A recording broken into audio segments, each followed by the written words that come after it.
ايه ده؟ الله. لا انا معجب بالميكس بتاع الاضاءات واذان الفجر. اذان الفجر ده دلالة. عايز اقول لك ان النضاره دي جديده ومحدش ملاحظ. هنموت هنا.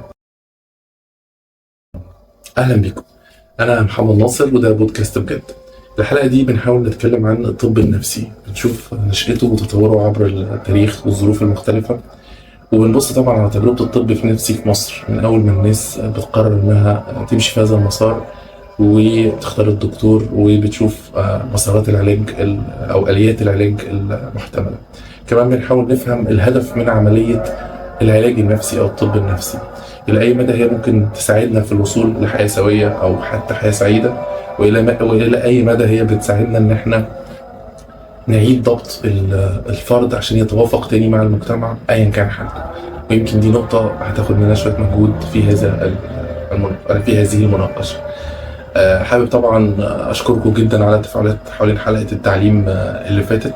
تفاجأنا جدا بالتعليقات وهذه التفاعلات، ونتمنى طبعا ان اللي ما شافش الحلقه يرجع يشوفها. وكمان في حلقه اولانيه اسمها بابا فين، محدش راضي يبص عليها، مش عارفين ليه، فنتمنى برضو انكم تشوفوها وتستمتعوا معنا في هذه الحلقه.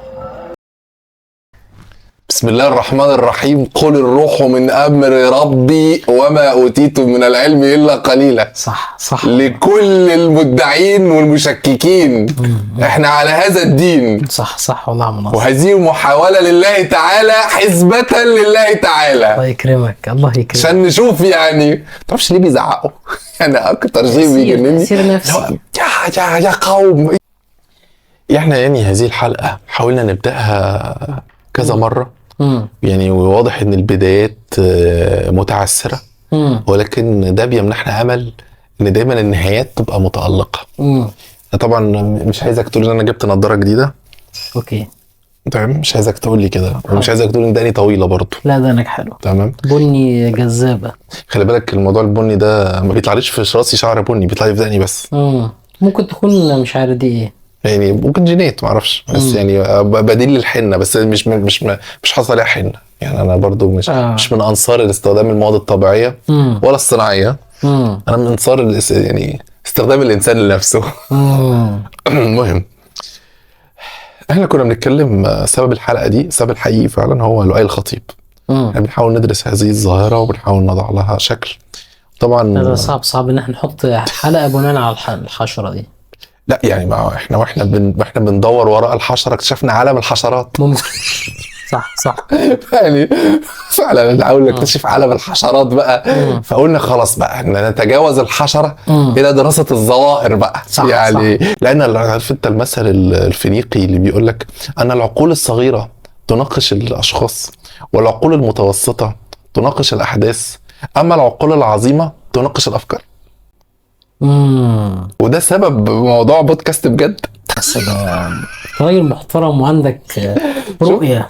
بس لازم يبقى في منطلقات بقى. ما احنا يعني فاحنا ممكن تبدو منطلقاتنا في بعض الاحيان صغيرة، لان احنا بناخدها ايه لسياقات واسعة وتأملية كده. حلو. فيعني احنا كنا بنتكلم عن والموضوع ده شغلك وانت مهتم بيه، اللي هو موضوع الطب النفسي. وده طبعا انت كمان يعني عملت ميكسشر كده من التفشيق بحيث تصنع موازنة وموائمة سوشيو ايكونومو بوليتيكو. تصدق ان احنا ممكن نقول فعلا ان عنوان تجربتي واهتمامي بالطب النفسي حالة من حالات التفشيق. يعني فعلا، ونبتدي نشتغل على فكرة التفشيق. انا اول مرة اخد بالي من الموضوع ده. خباك انت في بينك وبين صابر، يعني انا ممكن صابر اقرب لي فكريا من قربي منك. يعني احنا ممكن نقترب في الايديولوجيا ولكن لا نقترب في الدوافع. لكن انا وصابر نقترب في الدوافع. صابر برضو لو عايز، طبعا الناس اللي مهتمة تشوف صابر وتعرف اكتر عنه تروح الحلقة اللي فاتت. هو اكشلي مش هيعرفوا كتير، بس احنا عايزين نشوفوا الحلقة اللي فاتت. فبنحاول نصنع لهم بعض المكائد بس عشان يعرفوا هو صابر جاي منين يعني. وبعد كده ممكن نتكلم عنه بالتفصيل يعني في حلقة من الحلقات. خلي بالك ان الحلقة دي واحنا بنحضر لها كان في جوانب كتيرة قوي، والحلقة كانت يعني غالبا هتبقى اطول من اللي فاتت. يعني عشان كده استبعدنا جوانب كتير قوي. يعني من ضمنها جوانب فكرة التحقق وفصل القيمة عن الذات وبتاع. احنا قررنا الحلقة دي بس نركز على الطب النفسي وحالة الطب النفسي في مصر وهدف العلاج او الطب النفسي المفروض يكون ايه. كويس. ركزنا على جوانب معينة عشان برضو الكلام يكون مكثف في اتجاه معين يعني. طبعا تحياتي لصبر الحلاق وتمنيتي له بالتوفيق والتحقق، لانه غالبا هو ده الشيء اللي هو لا اتمنى له التحقق برضه، لانه يعني تقريبا بيعاني يعني ممكن نستضيفه يعني ممكن، انا ما عنديش مشكله والله، هو راجل يستحق. احنا محتاجين بجد ده تحول لمنبر بقى، يعني منبر بقى ونطلق العنان للناس كلها، للامكانيات الشابه. انا ما عنديش اعتراض والله يعني لو انت موافق على حاجه زي كده. لا طبعا، وامكانيات الشابه والشابات، ولا انت ربنا يسعدك. ربنا انت بتيجي عند الشابات. لا والله يا ابني موافق. ماشي اوكي ماشي خلاص. خلينا نبتدي من عند السؤال الاهم واللي دايما بنبتدي بيه معظم حلقاتنا، هو ليه مهتمين بالموضوع؟ فلماذا انت مهتم بالطب النفسي؟ كويس ان انت قلت مقدمه التفشيق دي، لان هي تجربتي مع الطب النفسي عموما او الاهتمام بالمجال ده هي حاله من محاولات التفشيق ده كده بالمصطلح السلانج الشوارعي. ممكن نقول ان هي حاله من محاولات الايه التسويه، او حاله من محاولات عارف انت تجميع الامور مع بعضها كده، ما ممكن ان انت بتحاول تجمع الامور مع بعضها. القصه كلها بتبدا ان انا ميولي اصلا، يعني طبيعتي كده مثلا بكون حاسس ان ميولي ادبيه. بحب القرايه، بحب الادب اكتر، يعني ما كانتش عندي خيالات اكتر علميه يعني عن يعني مش هي دي الحاجات اللي بتثيرني في الحياه يعني عموما. وما تخيلتش نفسي في موقف العالم بقدر ما تخيلت نفسي في مواقف معينه تانية مختلفه. فبس طبعا ده ما كانش ينفع بحكم الحاجات كتيرة يعني. فطبعا ده وداني لكلية الطب. كلية الطب طبعا هي طبعا احنا الدراسات في مصر هي لها علمية ولها أدبية يعني. يعني في الأول في الآخر كلها بتتساوي يعني. أغلبية كلها حنكشة يعني. مش عايز أقول لك إن هو في الأول وفي الآخر أنت بتمارس يعني ساينس في الكليات العلمية. لا، أنت اللي بتمارسه في الكلية بتاعت طب بشري يعني مقارب للي انت بتمارسه في كلية تجارة، مقارب للي انت بتمارسه في كلية اداب. مفيش شيء يعني عملي او علمي. انا عاجبني قوي ابتديت تعتمد هذه الحركة. انا بعمل كده. انت بتعمل كده على طول بعمل قوسين كده. الحركة دي اصلا فعلا عرفتها مني. مني والله انا بعملها كتير. طب يعني انا ارجو لو في الكومنتات الناس تقول مين اللي بدأ هذه الحركة. انت لما بتعوز تحط حاجة بين قوسين زي الشباب الضحكاوي كده بتعمل كده. المهم يعني انا بحب الاقواس. انت بتحبها بين بحب الاقواس وبحب دايما اغلق لا ده الامضه. لا ده العذاب. طيب اوكي. ده البهدله. احنا هنطلع الحته دي في استاذ حامد بص لي في عينيا، قول لي من جواك انت ليه مهتم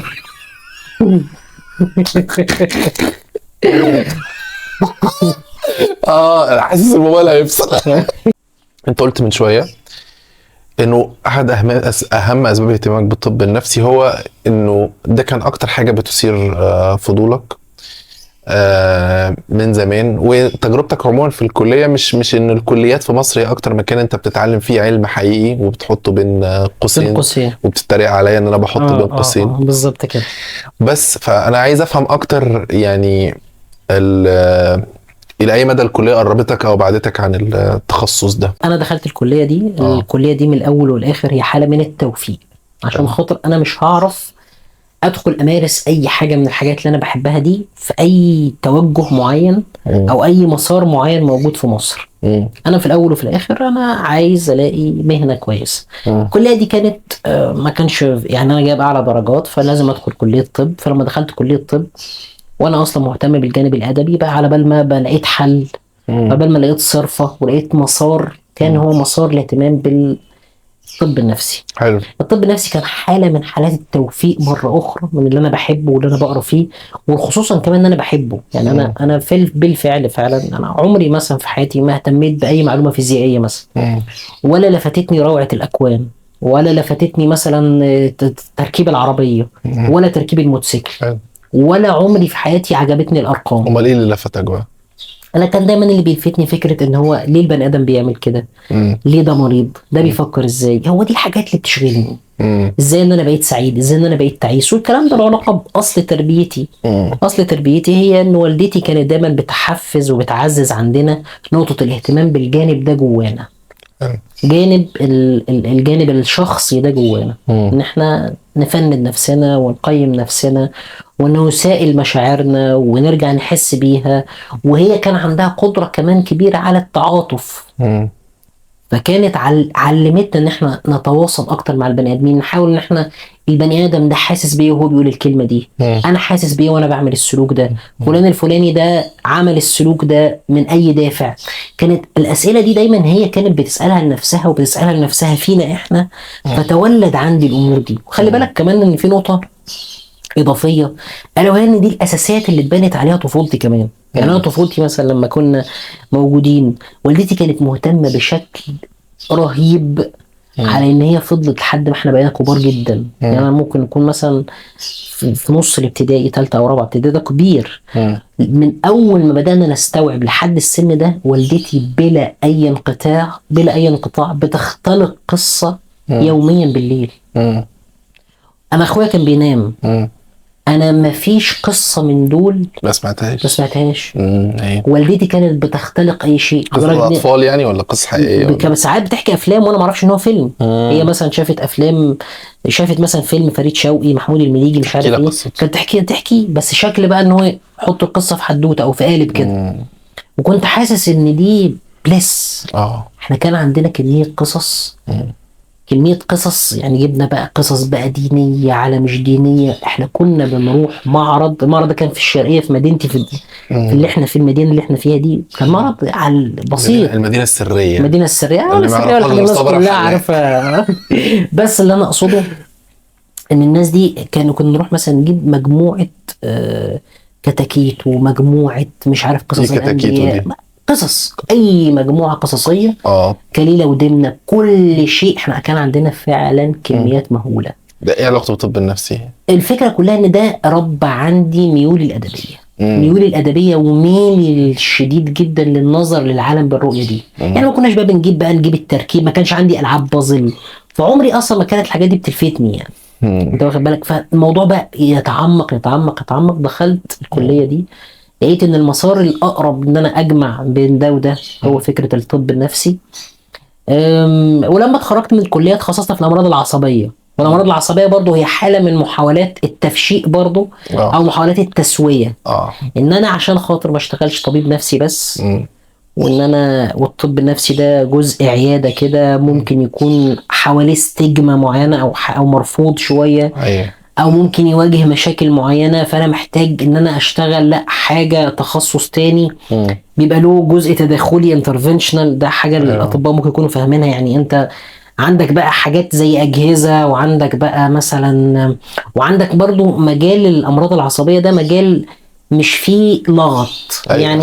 يعني مش هلاقي حد من بره المجال بيجي يحكها معايا. هو الMS مثلا، هو المايجرين. الMS اختصار ليه؟ معلش عشان مالتيبل سكليروزس. الستروك مثلا جلطات، ما حد مش هلاقي مثلا واحد السكتة. مش هلاقي حد مثلا جاي لي مثلا من بره ولا حاجه، خريج تربيه رياضيه ولا خريج اداب ولا حاجه، جاي يعالج السكته. فهو مجال ستيل سبيشاليتي، عنده مميزات كتيره، عنده جزء تدخلي زي القسطره والكلام ده كله، وهو ستيل بيتصنف في مصر ان هو في بعض الاماكن هو ستيل اسمه نيورو سايكايتري. فدي برضو اسلوبي في الحياه، اللي هو فكره ان انا يعني اجيب. بس على فكره يعني انا اتذكر المفشائين دايما بيلاقوا مكانهم في بلد زي مصر. لا هو انت الفكره كلها ان انت ما عندكش ضمانات. بالظبط. فيعني دايما انت ما عندكش ضمانات، انت لازم تفشل. ايوه. يعني انا ما انت يعني مفيش اي حاجه تضمن. هي مصر بلد التفشيق عموما. هي مفيش فيها كوادر في اي حاجه لانها كلها مفشائين. مفيش حد فيهم خد باث واي كده وطرد كل شيء. لا انت لازم وانت ماشي كده تكون مأمن حته فيها فلوس ومأمن حته فيها مش عارف ايه. فانت مقطع. فانت لما بتيجي توصل ما بتوصلش فار قوي يعني، بس انت بتوصل لليفل يقدم برضو على قد برضو الايه المجتمع الحنكوشي ده. يعني بيبقى اللي انت بتقدمه برضو جيد يعني. بس انا عاجبني انك وضحت مقاربه الاختيار بتاعه التخصص وكانها امتداد برضو لمسارات التعليم القديمه يعني والحياه حتى اللايف ستايل بتاعي دلوقتي نفس الستايل الحمد لله. طبعا انا لا ارجو ان انا ابدا اناقش ستايل حياتي لانه ده لا انصح بيه الشباب ولا انصح بيه اي احد. انا انصح يعني دائما وابدا يعني التفشيق خيار رائع ويعني انت تتمسك كلنا بيه يعني لانه خيار.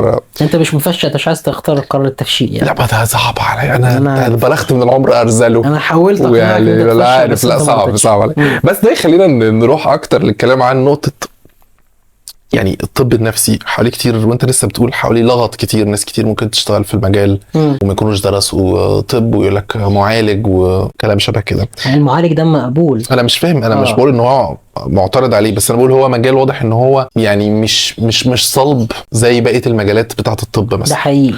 وبالتالي محتاجين نفهم اكتر هو ازاي نشأ كمجال وازاي تطور، وايه الديبيتس او المناقشات اللي تطورت تاريخيا حواليه عشان نفهم اللحظه اللي احنا فيها، وبعد كده نتكلم اكتر فيها عن مصر. والله كويس ان انت قلت على حته ان هو مش صلب دي. يعني احنا ممكن لما نراجع التجربه التاريخيه بتاعت الطب النفسي ده نبدا نفسر من خلالها هو ايه سر عدم الصلابه.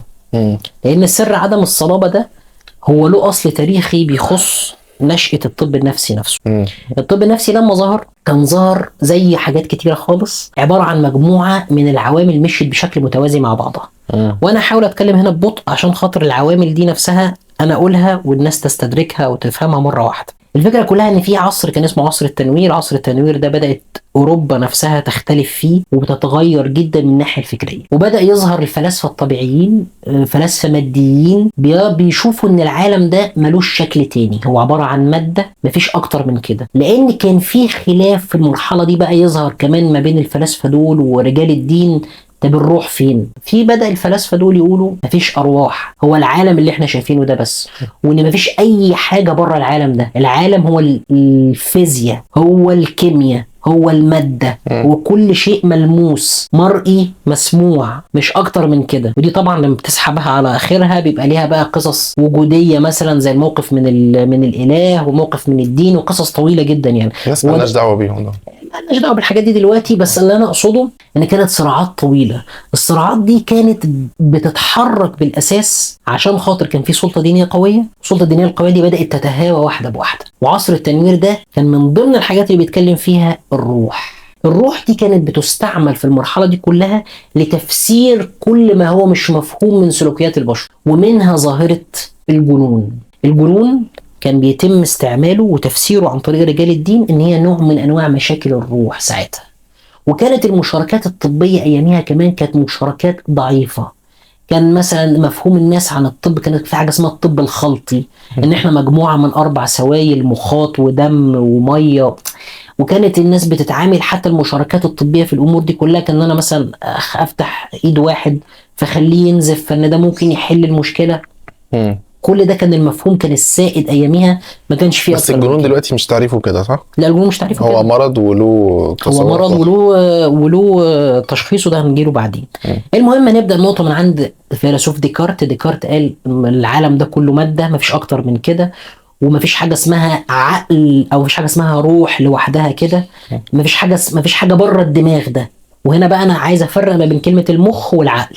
لما اقول كلمه مخ مقصود بيها البرين، مقصود بيها الخلايا العصبيه، مقصود بيها البصرات العصبيه، مقصود بيها التركيب التشريحي للمخ، الهاردوير. ديكارت لما جه يتكلم قال ايه؟ قال مفيش الا كده. مفيش حاجه اسمها فكره، مفيش حاجه اسمها روح، مفيش حاجه اسمها حاجه غير الملموس ده. مخك يبقى مخك. طب ديكارت كان مسنود على ايه اصلا؟ ديكارت كان مسنود على ايه؟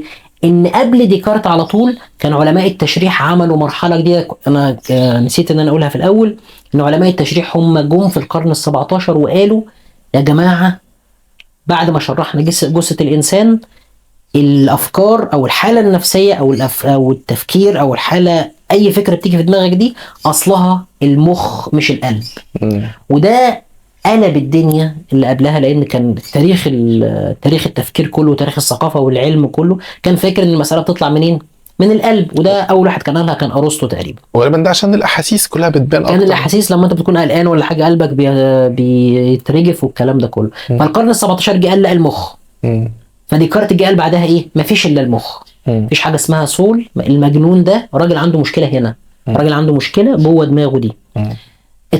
بعد ده فيلسوف مش طبيب. بعد كده في جه توماس ويلس جاء قال لك بص، هي مش مشكله في الدماغ بس، مش مشكله في المخ بس، لا في حاجه تانية منفصله عن الدماغ ممكن تعطب. اداها اسم تاني، قال لك الانيمال سبيريت، يعني الروح الحيوانيه. مش عايزين نتطرق هو معناها ايه الكلام كله اللي انا اقصده هدفي منه ان انا بتحرك من ماتيرياليستيك فيو، يعني نظره ماديه تماما، لنظره بتقول لا في حاجه تانية غير المخ. جينا بعد كده ندخل على جون لوك. جون لوك بقى كان فيلسوف وراجل مؤثر وكان طبيب. قال لا، هو مفيش حاجه اسمها روح حيوانيه ولا انيمال سبيريت، والمساله مش مجرد مخ بس. طب انت شايف ايه يا جون لوك؟ قال لك ان المشاكل النفسيه دي او المجنون ده هو شخص بيقدم طريقه تفكير صحيحه لمقدمات خاطئه. يعني هو انسان مخه شغال بس عنده اعتبارات وافتراضات اوليه خاطئه هي اللي بتأدي ان هو يطلع الافكار الخاطئه دي خالص. حلو. الراجل ده في الاول وفي الاخر كلامه ده مش مهم دلوقتي، لكن هو بيشرح لك الحدوته. بيشرح لك ان احنا مشينا من هنا لهنا، لجينا في حته في النص ونقول لا ده في عقل، والناس دي بتفكر بشكل مضطرب كده عشان خاطر في مشكله في افكارهم، مش لازم تكون مرتبطه بايه؟ بمخهم. حلو. اتحركنا بعد كده، جه بقى اطباء تانيين اسمه زي بورهيف، وجه بقى فكره حاجه تانية ان تم المرحله الجديده اللي تمت على ايد مين؟ فرانسوا بواسير وويليام كولين. بدات فكره وضع الامراض النفسيه داخل التصنيف الطبي. دول كانوا الاثنين اطباء دول لما جم قالوا عملوا كتاب عن التصنيف الجديد للامراض وحطوا في برانش اسمه الامراض النفسيه. طبعا تعريفاتهم عن الامراض النفسيه كانت تعريفات بدائيه جدا، كان كلامهم بسيط خالص. ان ايه هي مثلا حاله ان انت انسان مش واعي، الذهان مثلا. قال لك والله ده انسان كونفيوزد، يعني مش مركز، مش صاحي، مخه مش واعي، without pyrexia. يعني without pyrexia يعني من غير حرارته ما تعلى. يعني هو عايز يقول ايه؟ احنا يا جماعه متعودين ان حراره الانسان لما بتعلى بيخرف. طب بصوا بقى، انا عايز اقول لكم ان الذهان ده واحد حرارته عاديه خالص هم بيحاولوا يشبهوها بالامراض العاديه زي الحمى. هو بيحاول يقطعها، بيحاول يفصلها بقى. بيقول يا جماعه اذا كانت دي مرتبطه بدي فدي كذا. الميلانكولي مثلا اللي هي حاله الحزن او التعاسه والكلام، بيقول لك دي درجه من درجات الانسانيتي او درجه من درجات الجنون without dyspepsia، من غير عسر هضم.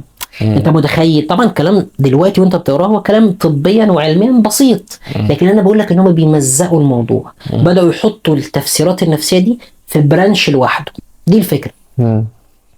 المساله دي بدات تتحرك عليه وبدات اصلا بتتعمق بالشكل ده. ليه؟ لان في حاجتين كانوا ماشيين كمان في المرحله دي.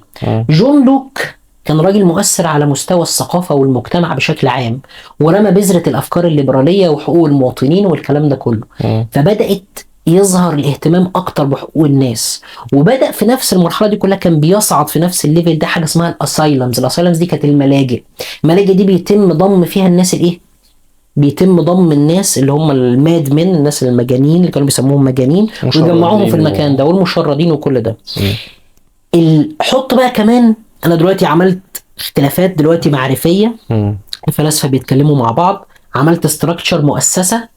المؤسسة دي جمعت اللي هم الناس اللي عندهم خبل عقلي دول، جمعوهم في حتة واحدة.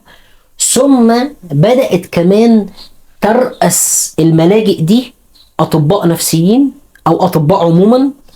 فبدأ إن يحصل، وده طبعا بالإضافة كمان لفكرة عصر التنوير، بدأ إن يحصل ميديكاليزيشن. يعني بدأ المفهوم أو كل حاجة بتصب أو بتدور في الجنون يكون ليها طابع ميديكال، يكون ليها طابع طبي. فبدأت الأمور دي بدل ما يتم تفسيرها تفسيرات ميتافيزيقية أو تفسيرات روحانية أو تفسيرات دينية، بدأ يظهر كتير كتير كتير من الفوكاب أو المصطلحات الطبية، واللي عبر عنها كولين لما عبر عنها عمل لها تشخيص جديد. في الوقت ده كمان لما بدأ يظهر كمان دعوات جديدة، دعوات بقى في بداية القرن ال19 ان البني ادمين دول كلهم لهم حقوق، وان الانسان المجنون ده له حق ولازم ناخد بالنا منه. ومن هنا ظهر بقى المورال ثيرابي اللي هو اسمه العلاج الاخلاقي. العلاج الاخلاقي ده كان بيقودوا العلاج ده اصلا كانوا بيقولوا ايه؟ كانوا بيقولوا ان لا داعي تماما لاستعمال كل الادويه دي، وان المريض النفسي ده هو انسان مش محتاج الادويه المهدئات دي كلها، ولكنه محتاج ان هو يتكلم مع انسان عاقل يعيد ترتيب تفكيره له مره اخرى. ومن النقطه دي بقى قالوا كمان ان احنا محتاجين ان احنا نراجع الشخص ده ونعدل سلوكه نفسيا ونعدل سلوكه اجتماعيا ونهتم بكل جوانب حياته، وان ده هيأثر عليه ويخليه يرجع تاني لمرحله الايه؟ السانيتي او العقل. ودي كانت الحدوته دي انا عايز اقول ايه منها في الاخر؟ ان الموضوع بدأ ديبيت، قصه، صراع، انا عايز اوصل. الصراع ده عشان يتكون ويتطور بالشكل ده كله كان له كذا جانب.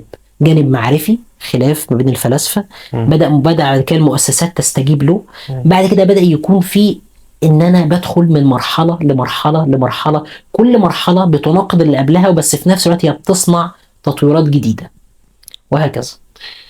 طيب هايل جدا، يعني دي نبذة تفصيلية وواضحة عن الموضوع.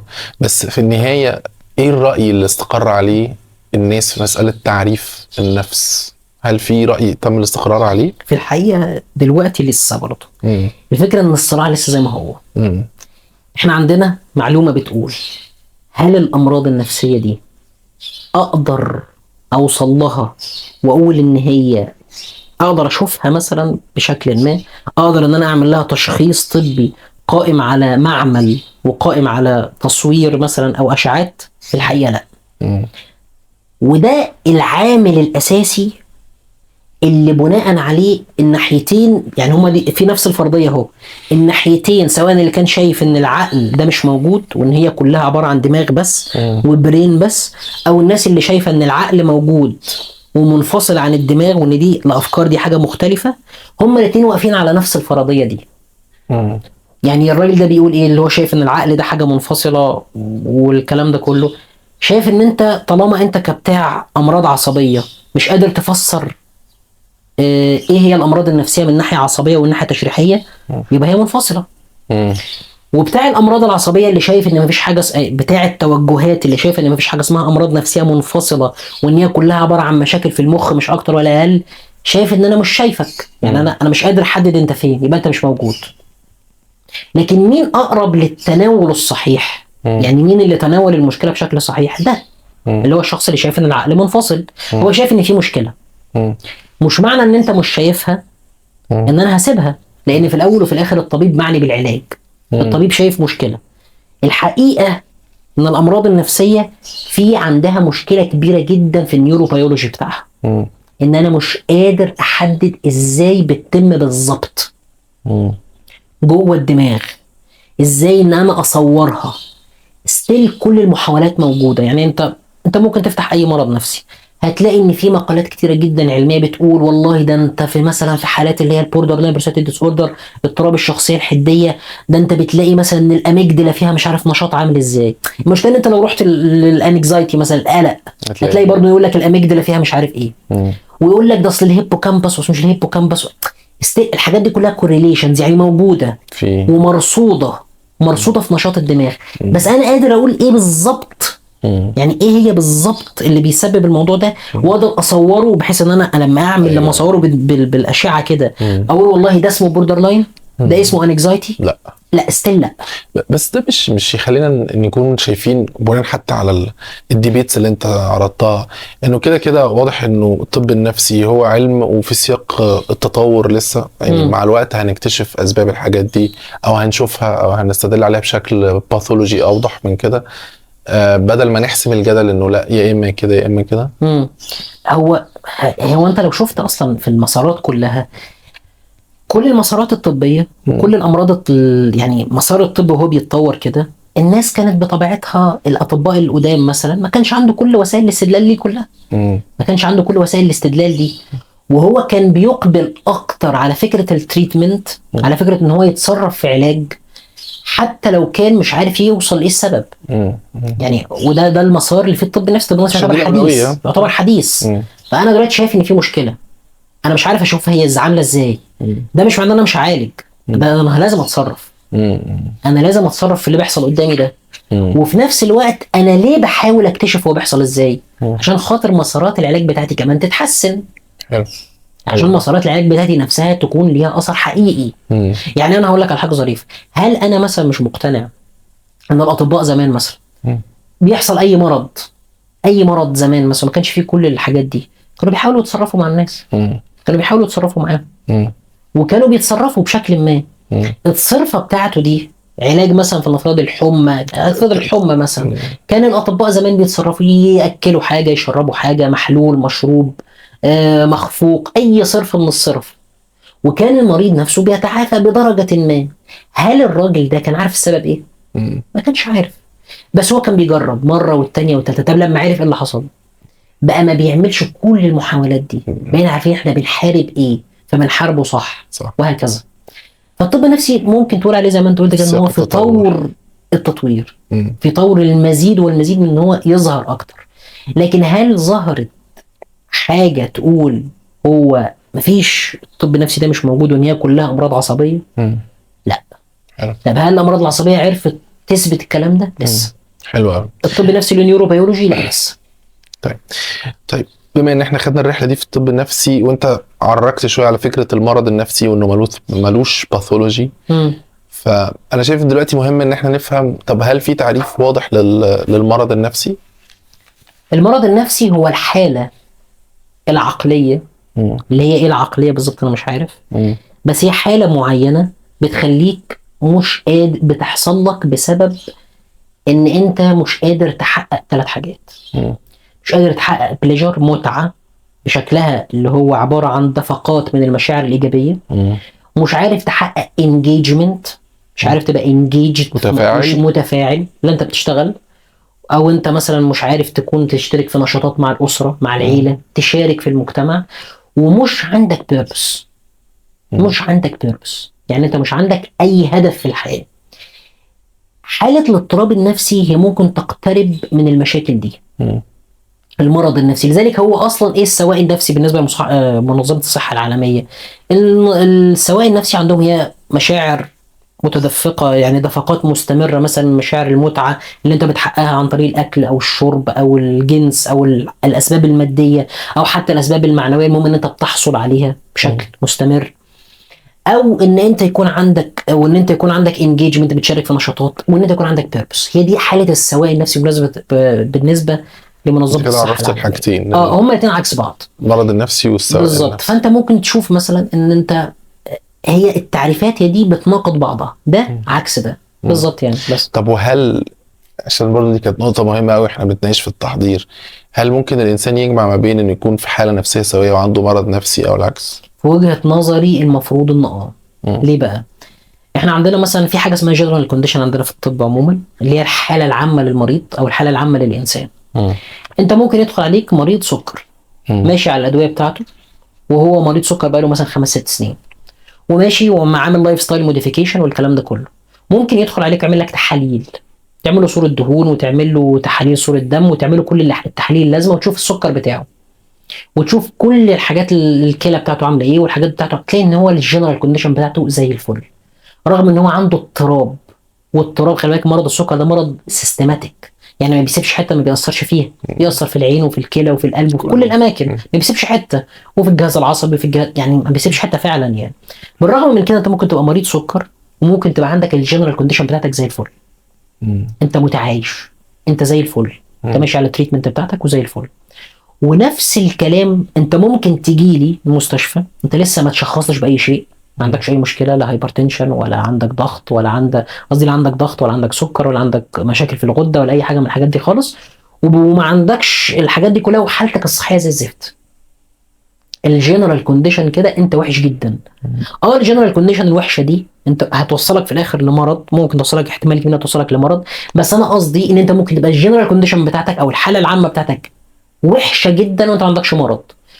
قيس الكلام ده وانقله على الايه؟ على الصحه النفسيه. انت ممكن يكون عندك اضطراب نفسي وعايش كويس، يعني بتشتغل، يعني بتكون علاقات، يعني انت عندك بيربس وهدف في الحياه، بتتعرض لدفقات من الهزائم او الانتكاسات بسبب المرض، لكن بعيدا عن الانتكاسات دي انت عايش كويس، هتعيش كويس. طيب انت ممكن تكون لا عندك ديبريشن، يعني انت ما بتخضعش لتشخيص الاكتئاب، ولا عندك تشخصت ان انت عندك مرض القلق مثلا، ولا تشخصت ان انت عندك مثلا وسواس قهري او ايا ما يكون، وفي نفس الوقت انت حالتك النفسيه العامه في منتهى السوء. زي انا عندي ويزدرول مثلا، انا ما بتعاملش مع حد، انا لا بتعامل مع اسرتي ولا بتكلم معاهم ولا عندي اي علاقات، انا مش مشارك في اي نشاطات خاصه، اللي هي لا نشاطات في المجتمع، ولا عندي purpose of life، ولا ما عنديش اي هدف في الحياه، وما عنديش كمان دفقات من المتعه بحصل عليها بشكل مادي او معنوي. هل ده انت ممكن تشخصه ان هو بيفانكشن احسن من مريض الاكتئاب مثلا، او هو بيقدر يعيش في حياته احسن من مريض الاكتئاب اللي قادر يعمل كل ده؟ لا.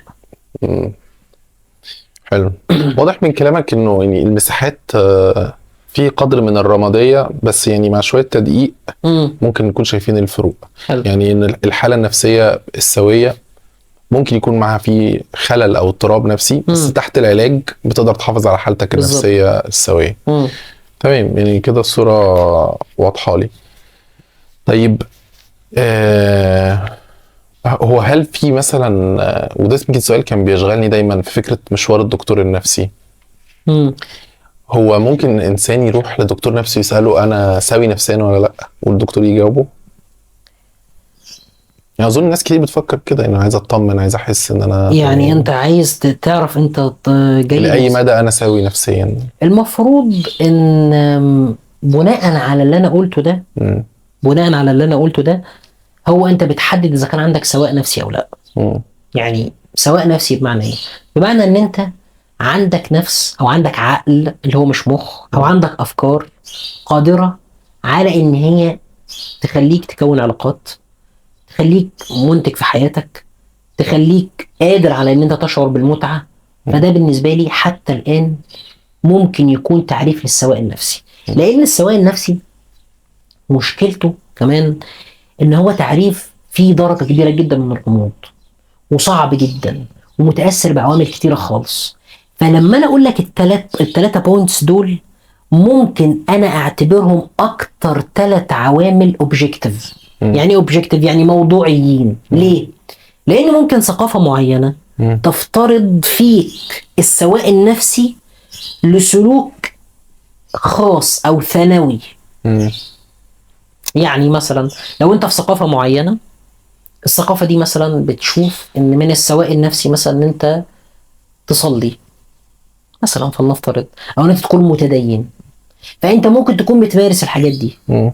بس لان انت في هذه الثقافة اللي بتحط عامل كمان للسواء النفسي، انت ممكن يتم تصنيفك في المكان ده كله انك غير سوي لو انت مش متدين.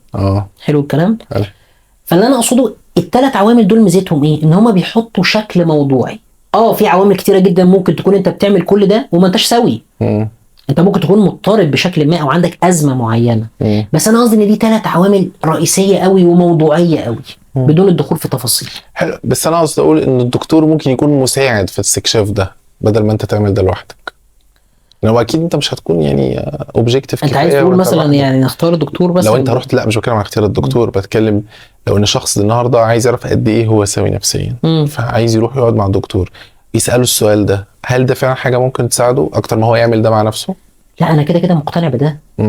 انا كده مقتنع بده. مش بالذات عند الدكتور، او مش بالذات ان انا الجا للطبيب نفسه، بقدر ما ان انا الجا هي ميزه الطبيب ايه؟ هو الطبيب نفسه هو راجل بيحمل بعض الادوات اللي هي تحمل الكثير من الموضوعيه في تقييمك. لان انت في الاول وفي الاخر مش هينفع تعمل تقييم على نفسك بسبجكتيف فيو، بنظره ذاتيه.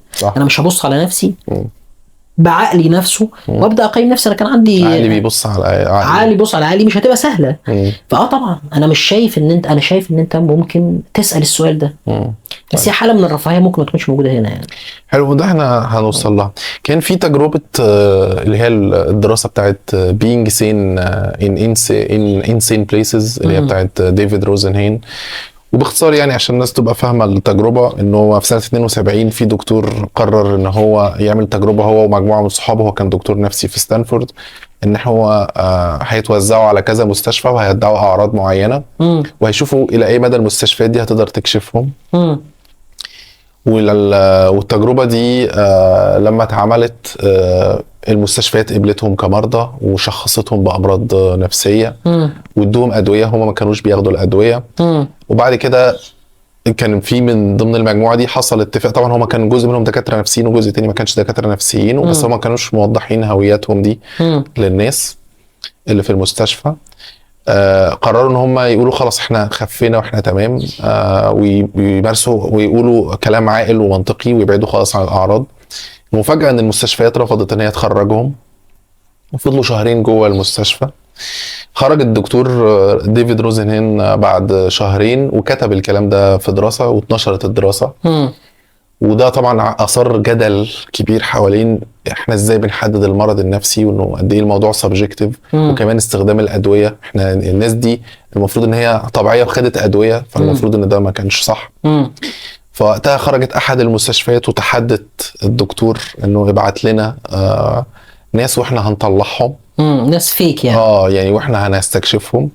وبالفعل بعد شهر تقريبا بعتوا له، وهو قبل التحدي، وبعد شهر تقريبا بعتوا له 41 شخص، قالوا له هم دول العينين الفيك اللي انت بعتهم. فهو الراجل قال لهم انا ما بعتش حد. التجربة دي كانت صدمة كبيرة في المجتمع العلمي، وهي بتؤكد برضو بشكل ما انه لسه الطب النفسي في سياق التطور، وبيعتمد، وفي قدر مش قليل من السبجكتيفيتي، لانه لسه ما فيش تحاليل زي ما انت قلت او صور، بس هو بيقول انه لسه المسألة في اطار التطور. انا حابب في الجزء ده، او احنا بنقول التجربة دي عشان نتكلم اكتر عن تجربة العلاج النفسي في مصر. هي عاملة ازاي من اول ما بتبتدي، وبنمشيها ازاي. طبعا قبل ما اقول ده، لو انت عندك تعليق على التجربة او عايز تقول حاجة على التجربة. خليني افكر اقول بس ان التجربة بتاعت روزنهان دي، يعني هو راجل مش يعني راجل بينتقد في الاول وفي الاخر الاستعمالات الدوائية. ودي نقطة برضو انا عايز ان هي هنتكلم عنها بعدين، فكرة الاستعمالات الدوائية. هو كان بينتقد الاكسسيف يوز بتاعها، الاستعمال المبالغ فيه في الدواء. وما كانش الراجل ده في الاول وفي الاخر بيقول ما فيش طب نفسي. هو ما بيقولش ما فيش طب نفسي، هو بيقول ما فيش هو مش هناك بيقول ما فيش امراض نفسية. هو بيقول انا عندي تشكك في آلية التشخيص. والميزة أصلا إن المؤسسات العلمية أو البحث العلمي هو المفروض إن هو معمول لكده. يعني إذا ما كانتش، ودي نقطة مهمة جدا ممكن نتكلم عنها في حوار البحث العلمي ده قوي، إذا ما كانش العلم نفسه يقبل فكرة الأخذ والرد عشان خاطر يتطور، فهو مش هيبقى علم. يعني أنا قصدي إيه؟ إحنا كيف نتعامل مع النقطة دي؟ إزاي نتعامل مع فكرة إن في طبيب نفسي مثلا هاجم المؤسسات بتاعة الطب النفسي؟ هي دي آلية العلم أصلا. العلم بيقوم على كده أصلا. إذا ما كانش في حالة من التشكك والاعتراض والجانب الآخر الموازي، مش هيحصل التطوير أصلا. مش هيحصل التجديدات. وده اللي أنا هدف فكرة إن إحنا حكينا الديواليتي اللي في الأول، اللي هي فكرة الثنائية اللي في الأول. الجانب ده بيعارض الجانب ده، فنبدأ نوصل لحل. الجانب ده بيعارض الجانب ده، فنوصل نوصل لحل. هو ده مسار العلم. يعني أنا قصدي في ناس بتعمل موضوع إن هو فضيحة. اكتشفنا فضيحة، اكتشفنا ان المؤسسات العلمية مش عارف بتعمل ايه. طبعا دي بتبقى ناس ليها ايديولوجيات معينة يعني، وعايزة تثبت حاجة معينة، وعايزة توصل لحاجة معينة، وعايزة هي اللي تشتغل لك غالبا. صح. يعني انا ممكن احكي لك على تجربة ناس اصلا انا اشتغلت معاهم في حاجة معينة. يعني هم فاتحين دلوقتي مسار، انا مش عايز اشهرهم بس مش عارف هو اعمل ايه. بس هو الناس ممكن تطلع عليه. في ناس غريبة جدا في المجتمعات العربية دلوقتي، ومنهم واحد في مصر هنا مشهور، عاملين مسار اسمه، مش عايز اقول اسمه بس مش عايز افتح، مش مهم نقول اسمه، بس يعني مش عايز اقول حتى هم بيعملوا ايه. خلاص بس المهم الطب هو عادي مش قصة يعني. اسمه الطب التصنيفي الشعوري. ايه الطب التصنيفي الشعوري ده؟ الطب التصنيفي الشعوري ده حاجة غير قائمة على اي اساس علمي تماما، صفر اساس علمي، مفيش اي اساسات علمية. المهم ان هم هدفهم اللي هم بيقولوا ايه، بيقولوا ده ان احنا مثلا ممكن انت يجي لك مثلا، يعني الست مثلا يجي لها تكيس في المبايض. ليه؟ عشان ما عندهاش شعور بالامان.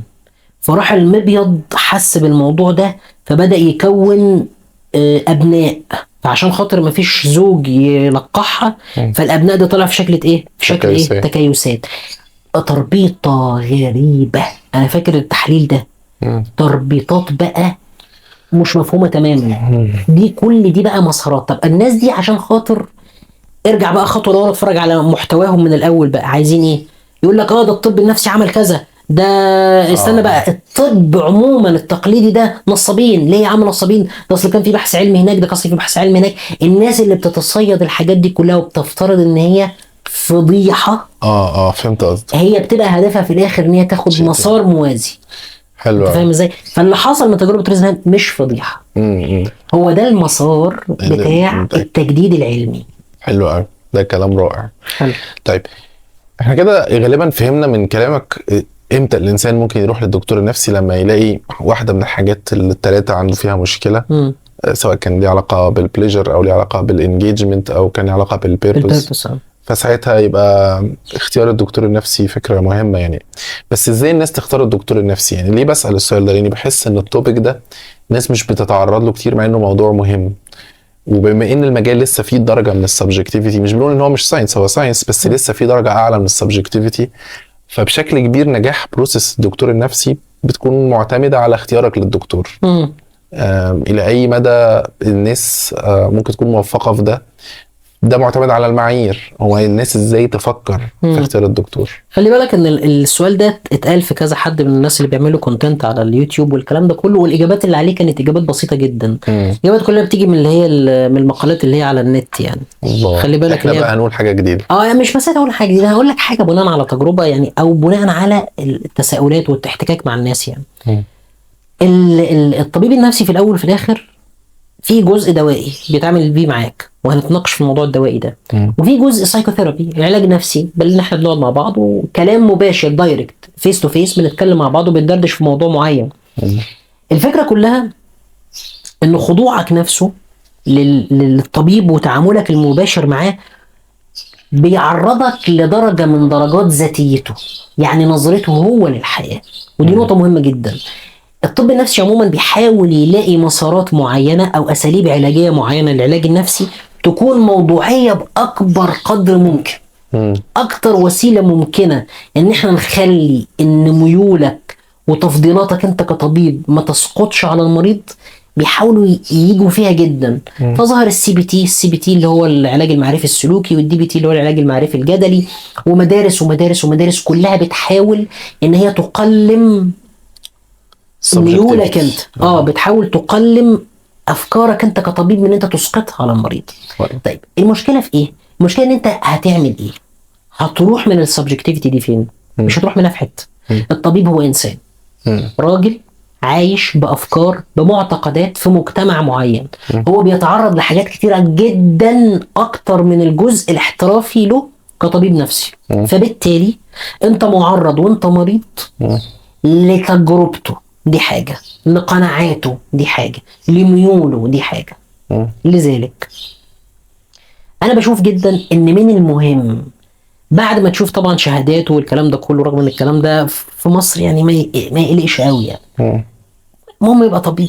مش عارف أقول لك أو لا، ما أنا برضو مش عايز أدعي الناس إن هي ما تهتمش بالشهادات. بس يعني على الأقل حد جربه قبل كده وهو عارفه. مثلا أنا لا بتكلم عن الشهادات العلمية يعني. ماشي، يعني هيروح يكشف عليه يعني؟ ما لازم، هو ما دام فاتح عيادة الحكومة عارفة بقى وداريانة بيه. مش لازم تكون عارفة. ماشي أوكي. المهم اللي انا اقصده ايه، فطبعا بعد ما تخلص الحاجات البيزك، شهادات وان هو طبيب نفسي فعلا، وطبعا اهم حاجه ما يكونش منتحل شخصيه طبيب أصلاً. ولو كان غير خريج كليه طب ومسمي نفسه او بيسيب كلمه دكتور تتقال له، خاف منه فشخ. ايوه بيخاف منه جدا. لان هو بادئ حياته العمليه كلها بلاي. المهم كده مش عايز احكم على الناس، انا شايف ان هو نظام برضو فيه فوضى. فان المنتجات دي تطلع يعني مش هلوم عليها هي بس يعني. المهم النقطه الثانيه بقى ايه؟ خلفيته الثقافيه، الباك جراوند بتاعته. طيب انا ليه بتكلم عن الموضوع ده؟ في جزء كبير او في قطاع من الناس ممكن بتروح تسيك تطلب العلاج النفسي مثلا من اطباء نفسيين، زي مثلا قطاع زي قطاع الغير مؤمنين، سواء كانوا ملحدين او لا دينيين او ايا يكن، او الناس دي كلها. مشكلتهم ان هم بيدوروا على الشهاده، وده دكتور كبير، وبيتصوروا ان في درجه من درجات الاحترافيه في العمل. ان الطبيب ده في الاول وفي الاخر ما بيتعاملش مثلا معاك كمثلي ان انت كده مريض نفسي، لا هو بيتعامل معاك بحياديه تامه ومترفع ترفع تام. هل دي الحقيقه؟ لا، مش دي الحقيقه خالص. الحقيقه ان الطبيب ده في دي تجارب ناس كتير راحت يعني، يروح عند الطبيب هو بيدور معاهم، يعني هم بيقولوا له ان انا مثلا ما بقيت مش مؤمن مثلا، عادي منتج فكري، لا احنا نقعد مع بعض وهتقول لي مين او ايه اللي جرى فيك خلاك بقيت ملحد. ابوك عمل فيك ايه؟ ابوك عمل فيك ايه؟ يا عم الحاج انا مش بشتكي من كده، انا عندي مشكله 1 2 3 4، انا كذا كذا كذا، هنلف وندور، لا انت ملحد وانت في ديفكت هنا. هو بيتعامل مع الالحاد كمرض نفسي، ودي نقطه مهمه جدا، لان في كتاب اصلا في مصر مشهور لدكتور، هو غريب ان هو جراح بيتكلم في المواضيع دي، بس هو كاتب الالحاد مرض نفسي. ماشي ايا كان يعني. انت واخد بالك ازاي؟ ده كتاب يا عنوان عم كده. خلاص هنعمل ايه؟ والمثليه نفس النظام. فالناس دي لما بتروح نقطه بقى ان هم بيتعامل معاه ان هو مريض، وهو يعني مريض في هذا الجزء، هو مش مريض في الجزء ده. والجزء الثاني كمان ان هو لو خلاص الدكتور كان يعني مترفع ان هو يسقط احكامه، الا ان هو ممكن يكون في جانب معين هو مش قادر يلمسه عندك. زي ايه؟ يعني مثلا فلنفترض، انا ثابت على المثالين دول لان هم امثله انا شفت تعليقاتها عموما في مقالات. يعني الناس دي مثلا فلنفترض انت عندك شخص عندك موقف من الدين بأن ما يكون، بالالحاد بعدم الايمان بأن عندك مثليه ما يكون، حاجات دايما بعيده قوي عن السوشيال نورمز او بعيده قوي عن الشك، عندك شك يعني ايا ما يكون. اللي ممكن تكون انت فيه هي مساله existential crisis، يعني ازمه وجوديه. انت هنا بتعمل ايه؟ انت هنا بتصنف ازاي؟ مش عارف ايه. الطبيب عنده خيارات. الحل الكومن في مصر ان هو لا يحاول يرجعك، لا اؤمن بسرعه، ما انا مش عارف اتصرف. هو ما يعرفش ايه اللي ممكن يحصل، هو ما مرش بخلفيه ثقافيه، ما مرش بتجربه، ما قريش عن الموضوع، فمش عارف ايه اللي ممكن يحصل ليك لو بقيت مثلا ملحد. فانا مش عارف اديك اي سياق لو انت خرجت من الايمان مثلا، فلا يرجع امن بسرعه، امن بسرعه، امن. ده انت لو امنت الدنيا كلها هتبقى زي الفل. ده نقطه. النقطه الثانيه ان كيس ان هو انسان كان له نفس التجربه، ان كيس ان هو انسان قاري عن التجربه، ان كيس ان هو انسان متماهي مع التجربه دي بدرجه ما، هيقدر يوصل معاك، هيقدر يكون في الاول وفي الاخر كونكتد بيك شويه، فيساعدك اكتر. الطبيب هو انسان انت ممكن يكون تخليه، انا مش عايز يكون في علاقه ما بين الطبيب والمريض غير الطبيب والمريض، بس انا قصدي ان هو شخص انت تحب صداقته. انا بقول انت مش صديقه، انت تحب صداقته. هو بيجمعك او بتجمعك انت وهو كذا عامل، عوامل شخصيه بتجمعكم انتوا الاثنين، فده يساعدكم يعني. فده يساعدكم. لازم النقطه دي. وخلي بالك لو احنا جينا نتكلم على الحاجات النيت الصغيره قوي، يعني الحاجات الصغيره قوي زي ايه مثلا؟ لو جينا قلنا مثلا ان في طبيب من اصل مثلا فقير جدا، وجي مثلا راح في مكان معين، فلنفترض راح مكان معين مثلا المنطقه راقيه جدا، يعني هيبقى ديسكونكتد، مش فاهم يعني ايه يا جدعان. يعني بالاخر لازم يكون في درجه من التوافق الثقافي ما بين الدكتور وانا شايف ان دي نقطه مهمه جدا. شايف ان انت وانت رايح لطبيب نفسي، شوف طبيب نفسي واعرف خلفيته الثقافيه قدر امكانك. لو عرفت، انا دي حاجه مش سهله، بس انا قصدي لو عرفت يبقى ده كويس جدا.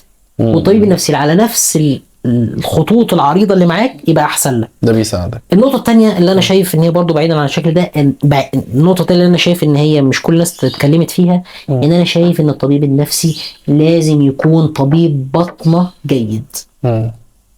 انا هنا ما بقولش جيد جدا ولا ممتاز، انا شايف انه يكون عنده معرفه جيده بالطب الباطني. في الاول وفي الاخر ما اعرفش الناس تعرف كده ولا لا، بس الطب النفسي اصلا هو بارت من البطنه، هو جزء من البطنه، هو تخصص من البطنه.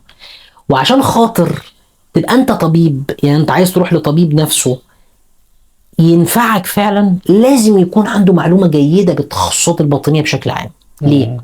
لان ممكن تكون انت انسان واعي جدا شايف ان نفسيتك سيئه جدا، ورحت رايح على طبيب نفسي. تعال ناخد 2 سيناريو كده. المشكله عندك كانت مشكله عضويه تماما، زي ان انت اصلا قلبك بيرفرف مش عشان انت خايف، عشان انت عندك مشكله في القلب، عشان انت عندك تاكي كارديا لانفكشن، لو انت عندك مثلا نبض عالي عشان انت عندك عدوى، او لو ان انت عندك مثلا مشكله في الغده، او ان انت عندك مشكله في اي حاجه، او انت عندك مشكله في فيتامين دي.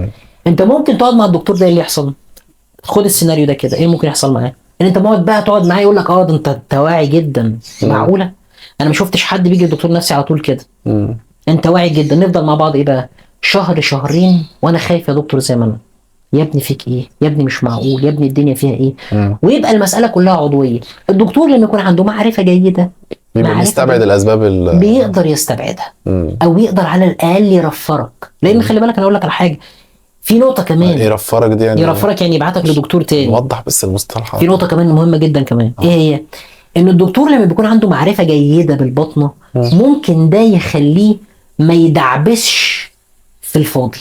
يعني مثلا خلاص انا هضرب معاك سيناريو تاني، ان عيان مثلا في نفترض او مريضه كمان، هي مشهوره في الستات اكتر، عندها روماتويد مثلا، الروماتويد ارثرايتس مثلا، وده بحث كان موجود عن الموضوع اللي هو الروماتويد. بيبقى جاي مشكلته ان في انفلاماتوري ميديتورز كتير في الجسم، في عوامل التهاب كتيره في الجسم. العوامل الالتهاب دي لها لفه طويله، في حاجه اسمها انترليوكينز ومش عارف ايه. المهم ان في حاجه منهم بتخترق البلاد برين بارير، يعني بتخترق المخ وبتاثر على الحاله النفسيه عموما. فلو عالجناها وبيبقى في كوليريشن ما بين الحاله دي من المرض ده وما بين حالات الاكتئاب. طيب لو الدكتور نفسه خد هيستوري كويس، وهي كانت بتتابع عادي مع دكتور روماتويد مثلا، وبتتابع كويس، وجات للدكتور النفسي عشان خاطر حالتها النفسيه، مش هيبدا يلف ويدور كتير. يعني مش هبدا بقى تعالي طب قولي لي بابا عامل ايه، طب ماما عامل ايه. لا، انت ما تدعبسش غلط. ايوه فهمت. انت هتبدا تلاقي حل بعيدا عن الدعبسه. لا، انت عارف الكوز فين. حلو.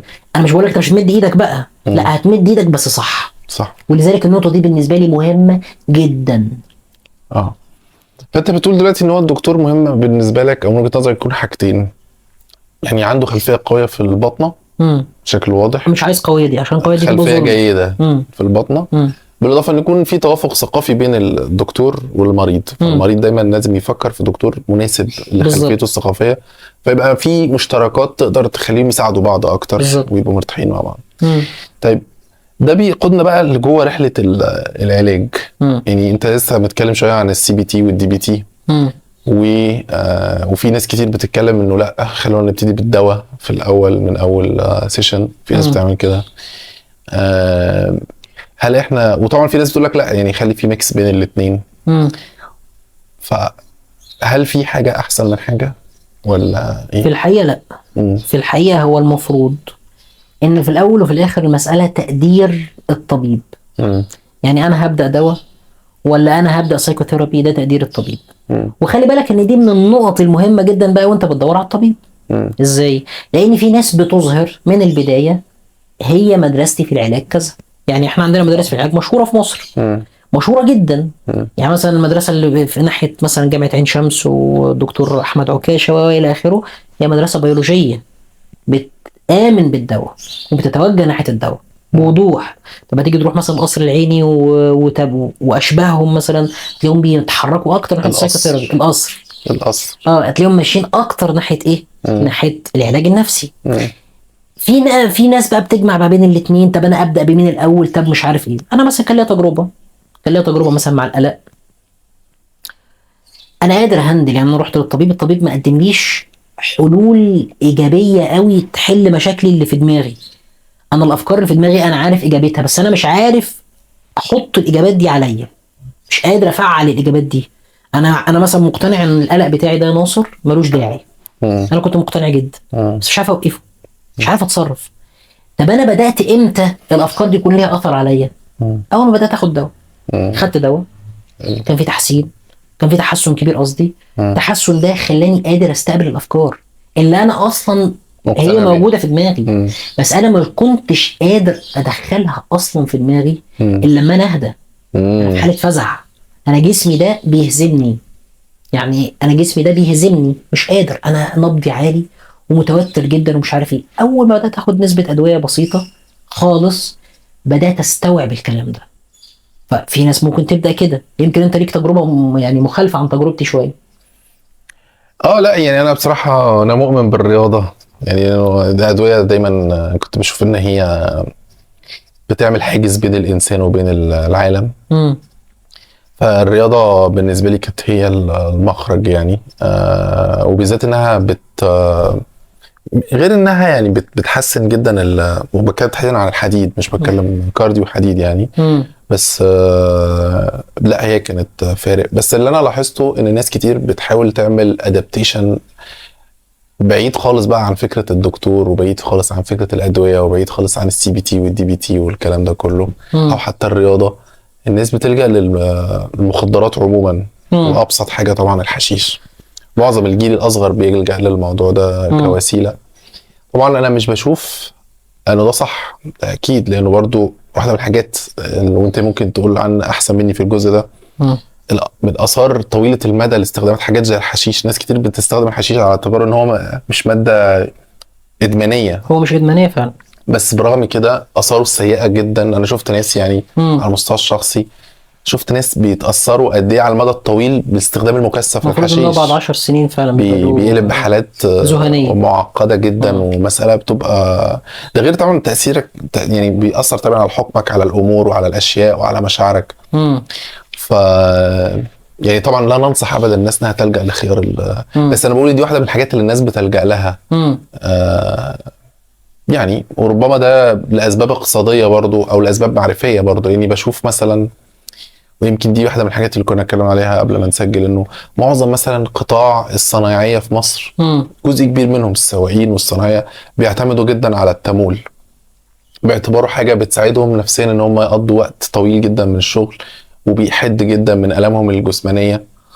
فده كله في الاخر بشكل واضح بيأثر كتير على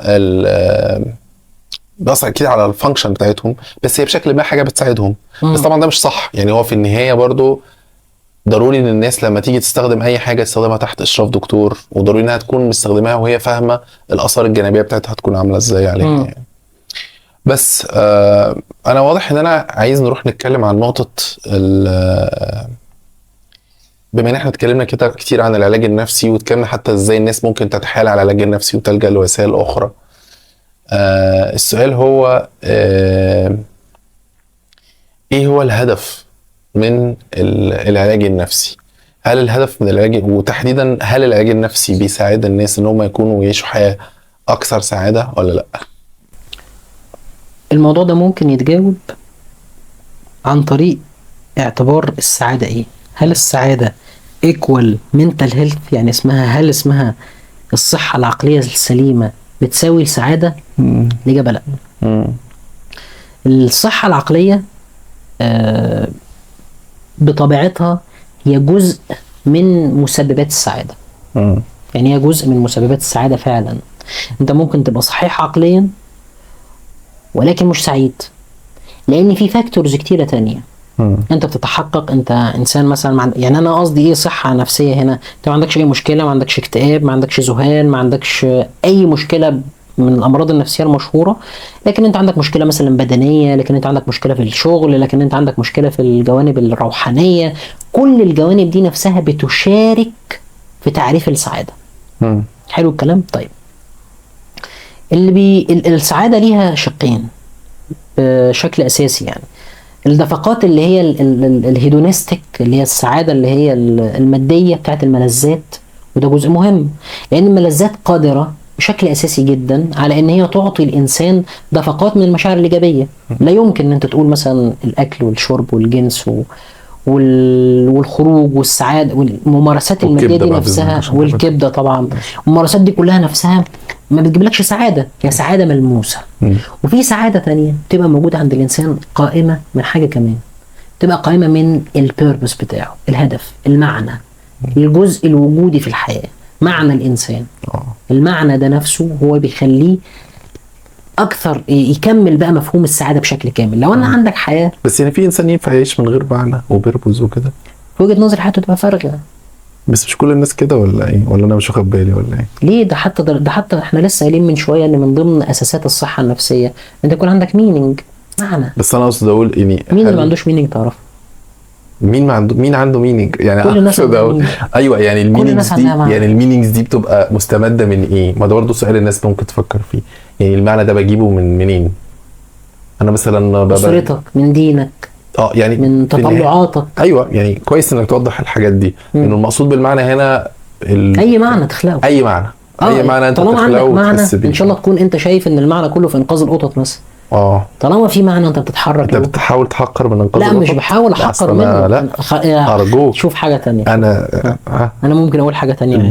ده مثلا انقاذ البطاريق مثلا. انا مش عايز اضيع اي وقت في اي بوليتيكال كوركت. انقاذ البطاريق. يعني انا مش عايز اي ماشي خلاص. انقاذ ما عندناش، ما شفناش بطريق عشان نتعاطف معاه. خلاص اوكي. انقاذ البطاريق. عندك حق. عادي. خلاص انقاذ البطاريق. ماشي. اللي انا اقصده ايه؟ اللي انا اقصده مثلا تخيل معايا هو انسان عنده مشكله فيزيكال. فهو بس عنده معنى جميل، لكن السعاده لسه ما كملتش كده. بقى مش قادر يحقق بقى دفقات من المشاعر بسبب صح. بسبب الجزء الفيزيكال اللي جواه. فانا قصدي هي ميكستشر. المنتال هيلث اصلا لما ظهرت، يعني الطب النفسي لما ظهر ما كانش مستهدف السعاده. هو ما كانش مستهدفها، هدفه ما كانش كده. الطبيب هو الطبيب بيتخلص من الامراض النفسيه اللي هو الطبيب النفسي، وزي الطبيب العضوي بيتخلص من الامراض العضويه، ده هدفه. انا مش هدفي ان انت توصل لحد فيه. لم ينشأ الطب النفسي بهدف ان انا اسعد البني ادمين، لا، هو اول ما بدا على المادمن، بدا على المجانين تماما. يعني اللي احنا فيه ده تقدم كبير ان احنا نبدا نطور في الناس كده يعني. وده بناء عليه ظهر 2004 بقى مين؟ ايوه، مارتن سيليجمان بقى هو اللي طلع قال لك بصوا احنا هناخد العلاج النفسي او علم النفس من طور ان هو بيعالج الناس وبيشيل عنهم المشاكل النفسيه، لفكره ان هو بناء على وجهه نظره ان هو يحسن حياتهم. يعني المفروض ان هو بيقول كده ان بالرغم من ان معنى الصحه النفسيه مش معناها ان انت تكون بتخلو من الامراض النفسيه فقط، هو ده مش المعنى، الا ان الطب النفسي ما كانش بيشارك في اكتر من كده. يعني هو بيقول ان الطب النفسي اصلا معرف الصحه النفسيه ان هي مش معناها ان انت تكون خالي من الامراض النفسيه بس، ده جزء منها، بل انت ممكن تكون عندك امراض نفسيه وصحتك النفسيه كويسه. يعني رغم ان الطب النفسي شايف كده، الا ان هو ما بيشاركش الاكتر من ايه، ان انا اخدك من السالب للزيرو، خليك نورمال. حلو. فهو قال لك بصوا بقى هنعمل حاجه اسمها بوزيتيف سايكولوجي. ايه يا عم البوزيتيف سايكولوجي ده؟ قال لك انا هاخد الناس من الصفر ل10 بقى، اطلع بقى اطور الناس بقى، اخليهم يعيشوا حياه بقى جامده. ان انا استعمل بقى علم النفس. انت مقتنع بالتوجه ده ولا؟ انا مقتنع، بس انا مش شايف حاجه. يعني انا يعني عمال انا تابعتهم من زمان، من ايام ما كنت اصغر كتير، لما كنت في الكليه كنت بتفرج عليهم، يعني بتفرج على فيديوهاتهم، مش يعني مش عارف امسك حاجه قوي. حلو. مش عارف افهمهم، يعني اللي هو هم مثلا اصحاب فكره معنى السعاده اللي انا قلتها من شويه دي، ان هم بيقولوا ان السعاده هي ميكستشر. ازاي ان انا احقق ملذات؟ يعني هم مثلا بيصنفوا الناس، يقول لك ده في بني ادم مثلا كل اللي هو شايف مثلا ان كل حاجه بيعملها مثلا من اجل معنى، وما يعيش اي سعاده خالص، ما يعيش اي سعاده حسيه. فلك ده رات، يعني زي الفار كده اللي هو بيجري وفي بني ادم مثلا بيحقق سعاده حسيه بس، ده مثلا زي المدرسه الرواقيه مثلا، هيدونستيك. يعني هو افكاره كلها في السعاده الحسيه بس ما فيش معنى، فده عنده خواء. في انسان اللي عنده لا دي ولا دي، ده عدمي بقى، لا هو بيحسس بسعاده حسيه ولا حاسس بسعاده فيها معنى، ده تعبان بالنسبه لهم. في مين بقى السعاده او الشكل البيرفكت بالنسبه لهم عامل ازاي؟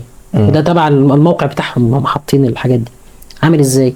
ان هو ان انت بتاخد لمسه من هنا ولمسه من هنا، تعمل ميكستشر السعاده. الله، ميكستشر السعاده، تفشيق السعاده. تفشيق السعاده. شوف حتى البوزيتيف سايكولوجي عايز يفشق، يعني انت لازم حته كده وحته كده. اوكي.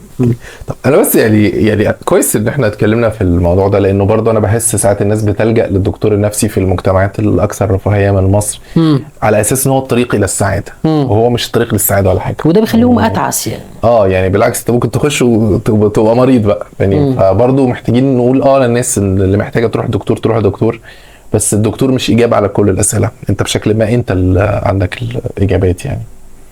بس في بعض الأطروحات واللي أنا حابب أشاركها معاك في مسألة الهدف من الطب النفسي على المستوى الجامعي بقى، على مستوى المجتمع ككل. وكان في تجربة طرحها أحد الأصدقاء، إنه بيقول لو إنه في طبيب شاب حديث التخرج راح لدكتور نفسي وقال له إن هو غاضب طول الوقت ومش مستريح في حياته وعايز يسيب مجال الطب خالص وما ياخدش التكليف ويحارب الشركات اللي بتسرق الفلاحين ويشارك في الكفاح المسلح ضد الإمبريالية يعني.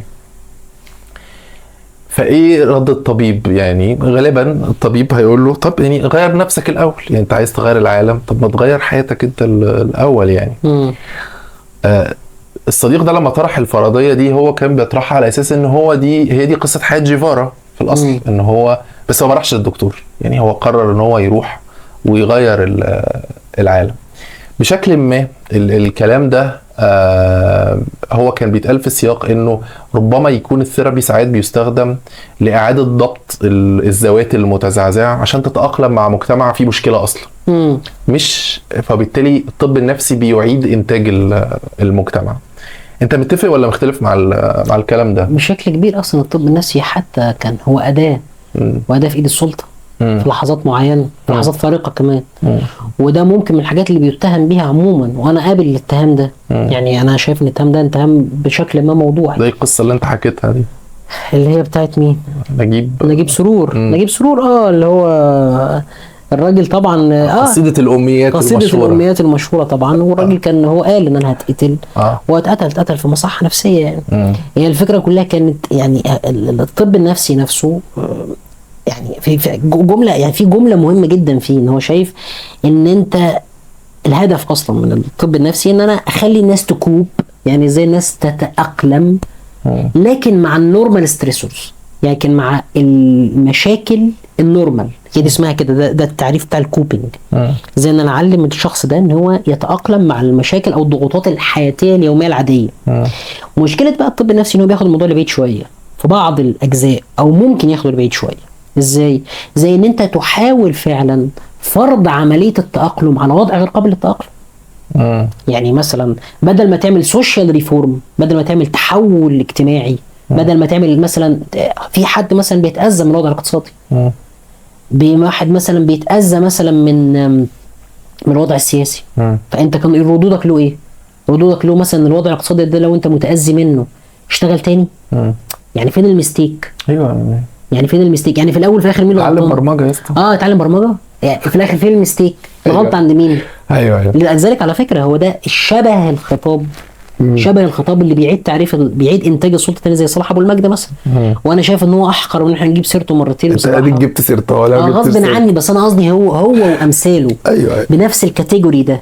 هو الناس دي بتقول للعيال شبه بعض الاداء الثيرابي كده اللي بيتم. والله يا جماعه ده مفيش مشكله عامه، ده انت ممكن تحل المشكله انت. وطبعا بقى تلاقي الناس دي كلها دايما معاها statistics، دايما في احصائيات لازم، وان مش عارف نسبه المصريين بيصرفوا كام في السنه، ونسبه المصريين بيصرفوا كام على الاكل، نسبتهم مش عارف بيصرفوا كام على التكييف. الكلام ده دايما بيبقى موجود. صح. التكييفات مش عارف ايه، ده في اجازات مش عارف. لسه طالع تقرير. واحد من اللي عندي على الاكونت يا عم ما بتعملش تيت وبتطلع. عملت تيت والله. اوكي. في واحد عندي على الاكونت برضه طلع قال لك ايه ده 127 يوم اجازات رسميه. صح. طب يا ظلم برضه. طب هات الشغل ونشتغل. تسخنت دي كمان تيت خلاص. ماشي. انا لازم هات الشغل وخلاص هنشتغل. ايوه صح. فين يا حبيبي؟ صح. ما تورينا يا بابا الشغل.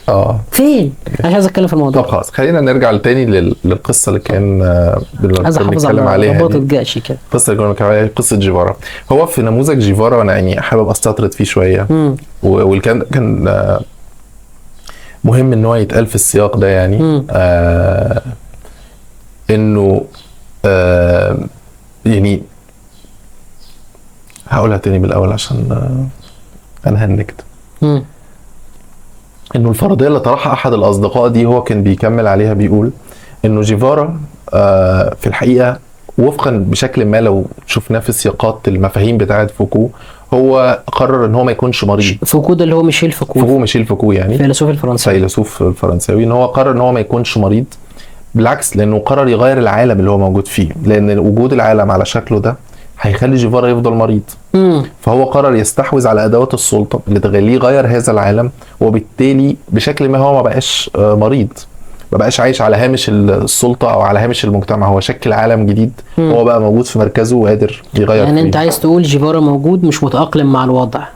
لو كان راح قال لدكتور نفسي انا مش متاقلم مع الوضع كان هيبقى هو مريض بالظبط، وهيحاول يأقلمه مع الوضع بالظبط. فالراجل خد قرار ان انا مش هروح كده، لا انا هروح على الواقع نفسه. فقدر النرجسيه اللازمه اللي كان موجود عند جيفارا كان كافي بما فيه الكفايه ان هو يقرر لا انا مش هروح للدكتور، انا هروح اغير العالم، وبالتالي مش هبقى مريض.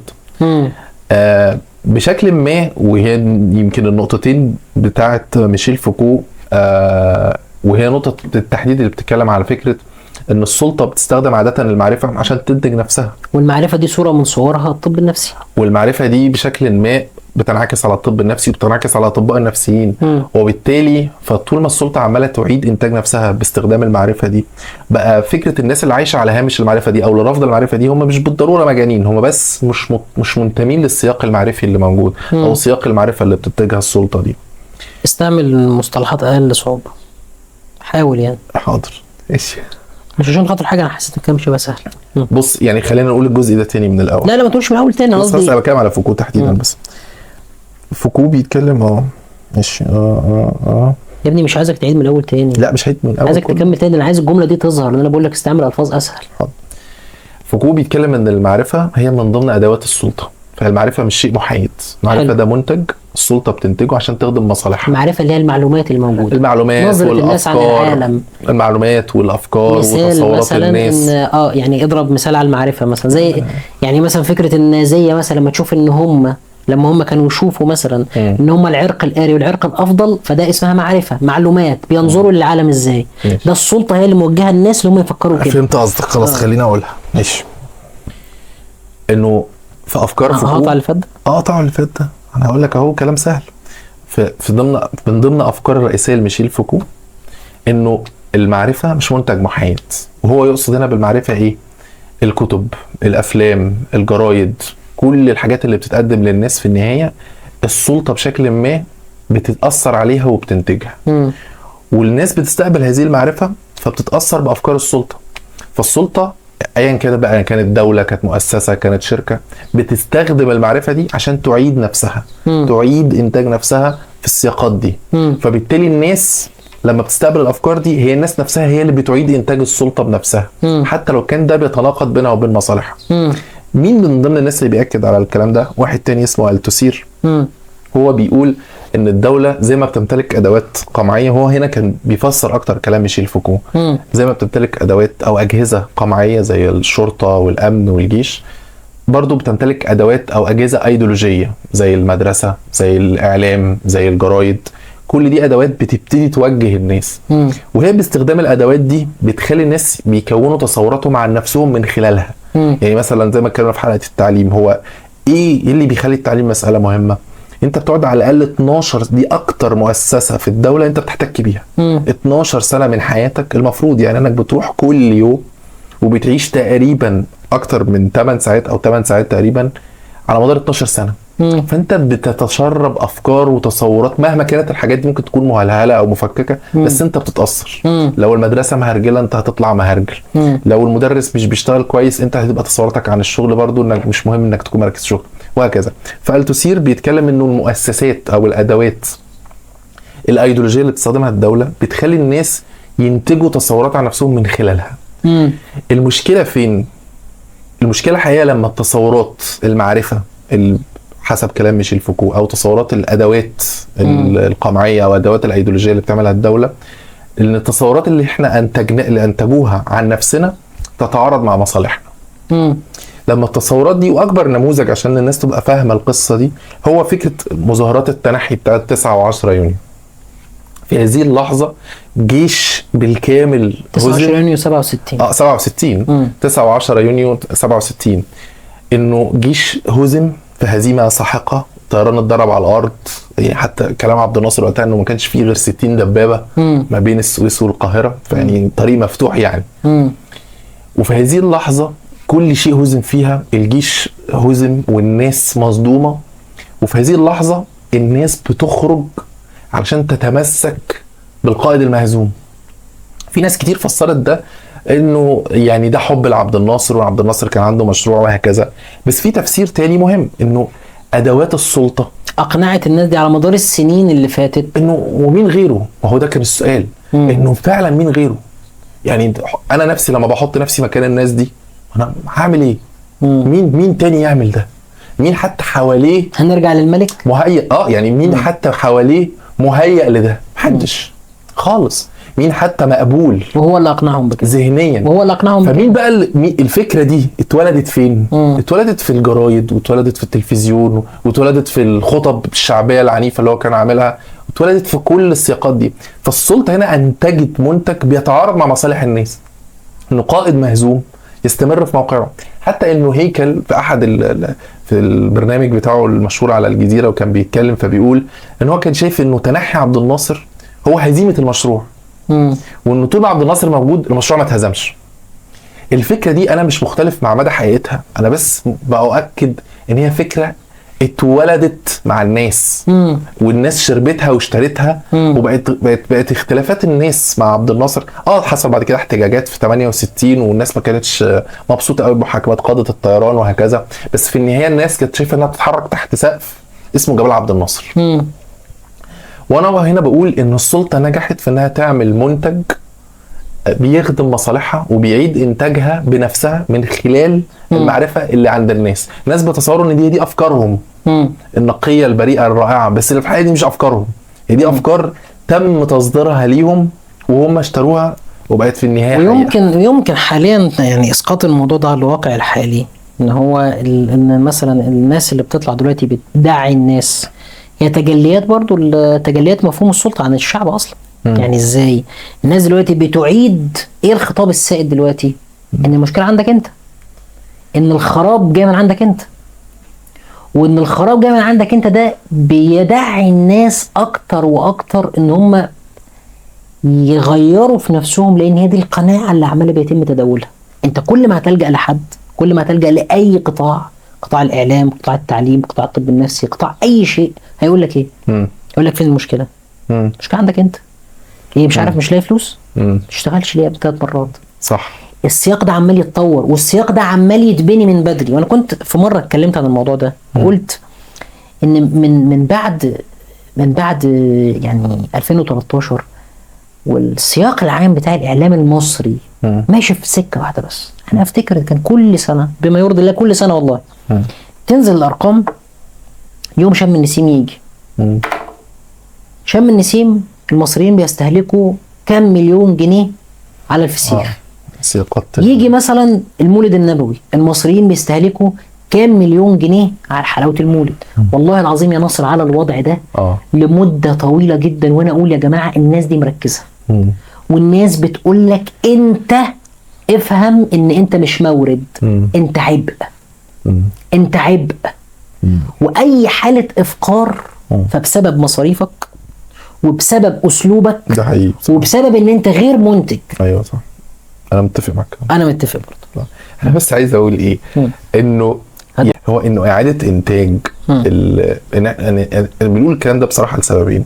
اول حاجه ان الناس تخلي بالها انه الافكار اللي بتدور في دماغها مش بالضروره ان هي افكارها، هي غالبا افكار اتصدرت لها عبر سنوات، ومن ضمنها الفكره دي فكره برضو المسؤوليه الفرديه. ما هو في النهايه احنا مش عايشين فرادى عشان نتصور ان المسؤوليه فرديه، احنا عايشين في مجتمع في مسؤوليه جماعيه وفي مؤسسات اتكونت والحضاره تطورت. الانسان ما بقاش عايش في الغابه وعمال يصطاد لوحده يعني عشان في النهايه يبقى مسؤول عن كل شيء فردي يعني. فاهم قصدي؟ فده من ناحيه تانية برضو مش عايز يبقى الكلام مفهوم بره سياقه خالص، وهو انه دي مش دعوه خالص ان احنا نقلل من تأثير الطب النفسي، لا ومش تجريمه ولا تجريمه، بس يعني احنا بنقول انه ممكن يتم استعماله. يا جماعه في عامل اجتماعي. واول ما الطب النفسي ظهر، واحنا ضاربين المثال ده من شويه على المورال ثيرابي اللي هو العلاج الاخلاقي، كان بيهتم باصلاح الجانب الاجتماعي للمريض. فلو انت متخيل ان الثيرابي بس قادر على انقاذ الناس تحت اي ظرف، فانت واهم. ده حقيقي. هناك جانب اجتماعي، ولو الثيرابي بدأ يتماشى ويتماهى ويحاول يحل الوضع ويدخل الناس، يحاول يقنعهم بالباثولوجي، فهو بيمارس عليهم القمع. بالظبط، يعني ده اللي انا عايز اقوله في الاخر، انه ضروري انه ده يتفهم في سياق ان احنا عايزين نحرر الطب النفسي من انه يكون بيعيد انتاج المنظومات القائمه حتى لو كانت غلط. تمام. يعني او ان هو بيحاول يضبط زي ما احنا سميناها الذوات المتزعزعه في سياقات هي فعلا غلط. احنا كده مش بنكرس غير الخطا في الاول وفي الاخر يعني.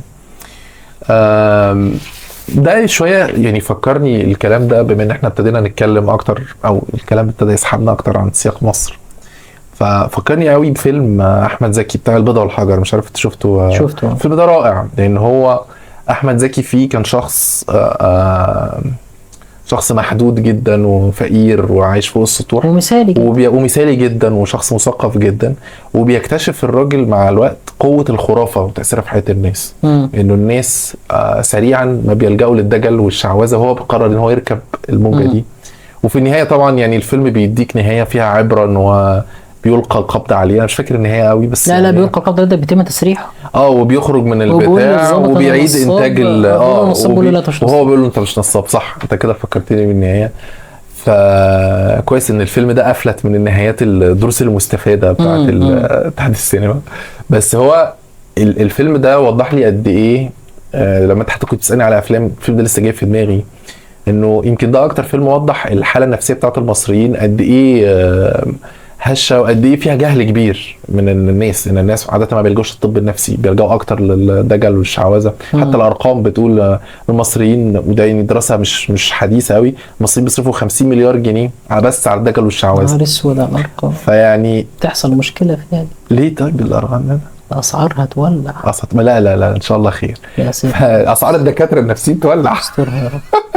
فالمقصود ايه يا عم؟ استرها يا رب علينا. مش فالفكره لازم تقول الرقم ده. ليه يا عم؟ في اعمل عليه تيت. المهم ربنا يستر. ده رقم مشهور في الجرايد، هو انا يا ابني جايبه من البيت. بس تعيد احيانا. معلش مشكله. فخلينا نتكلم عن الحاله النفسيه للمصريين في السياق الاقتصادي خلينا نتكلم اول يعني تاثير الاقتصاد على الحاله النفسيه للمصريين عامل ازاي يعني. هو المفروض ان احنا ممكن نتكلم عن تأثير الاقتصاد، احنا ممكن نتكلم عن تأثير وضع الأعمال عند المصريين عامل ازاي، الشغل عند المصريين. خلينا نتكلم عن سوق العمل. ماشي. سوق العمل سوق العمل وتأثيره على المصريين عموما يعني. اللذيذ وانا بدور في حوار سوق العمل عند المصريين ده، لان انا شايف ان ده فاكتور بعيدا عن العلاج النفسي بقى اللي هو قاعد على المكتب ده.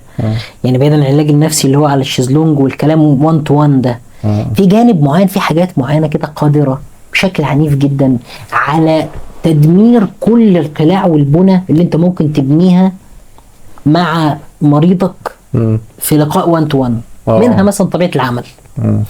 فكيف ستنقذ المريض؟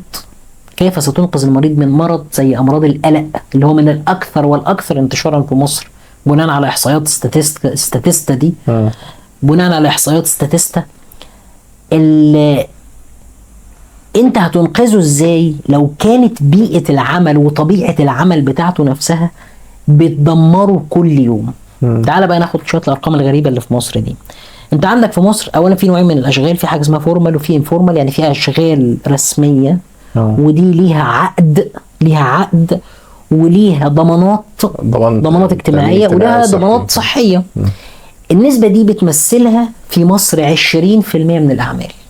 يعني 80% من الناس اللي شغالين في مصر في قطاع خاص، في قطاع عام، في شغلانات دائمة، شغلانات مؤقتة، شغلانات موسمية. شوف 5 اهو على الله.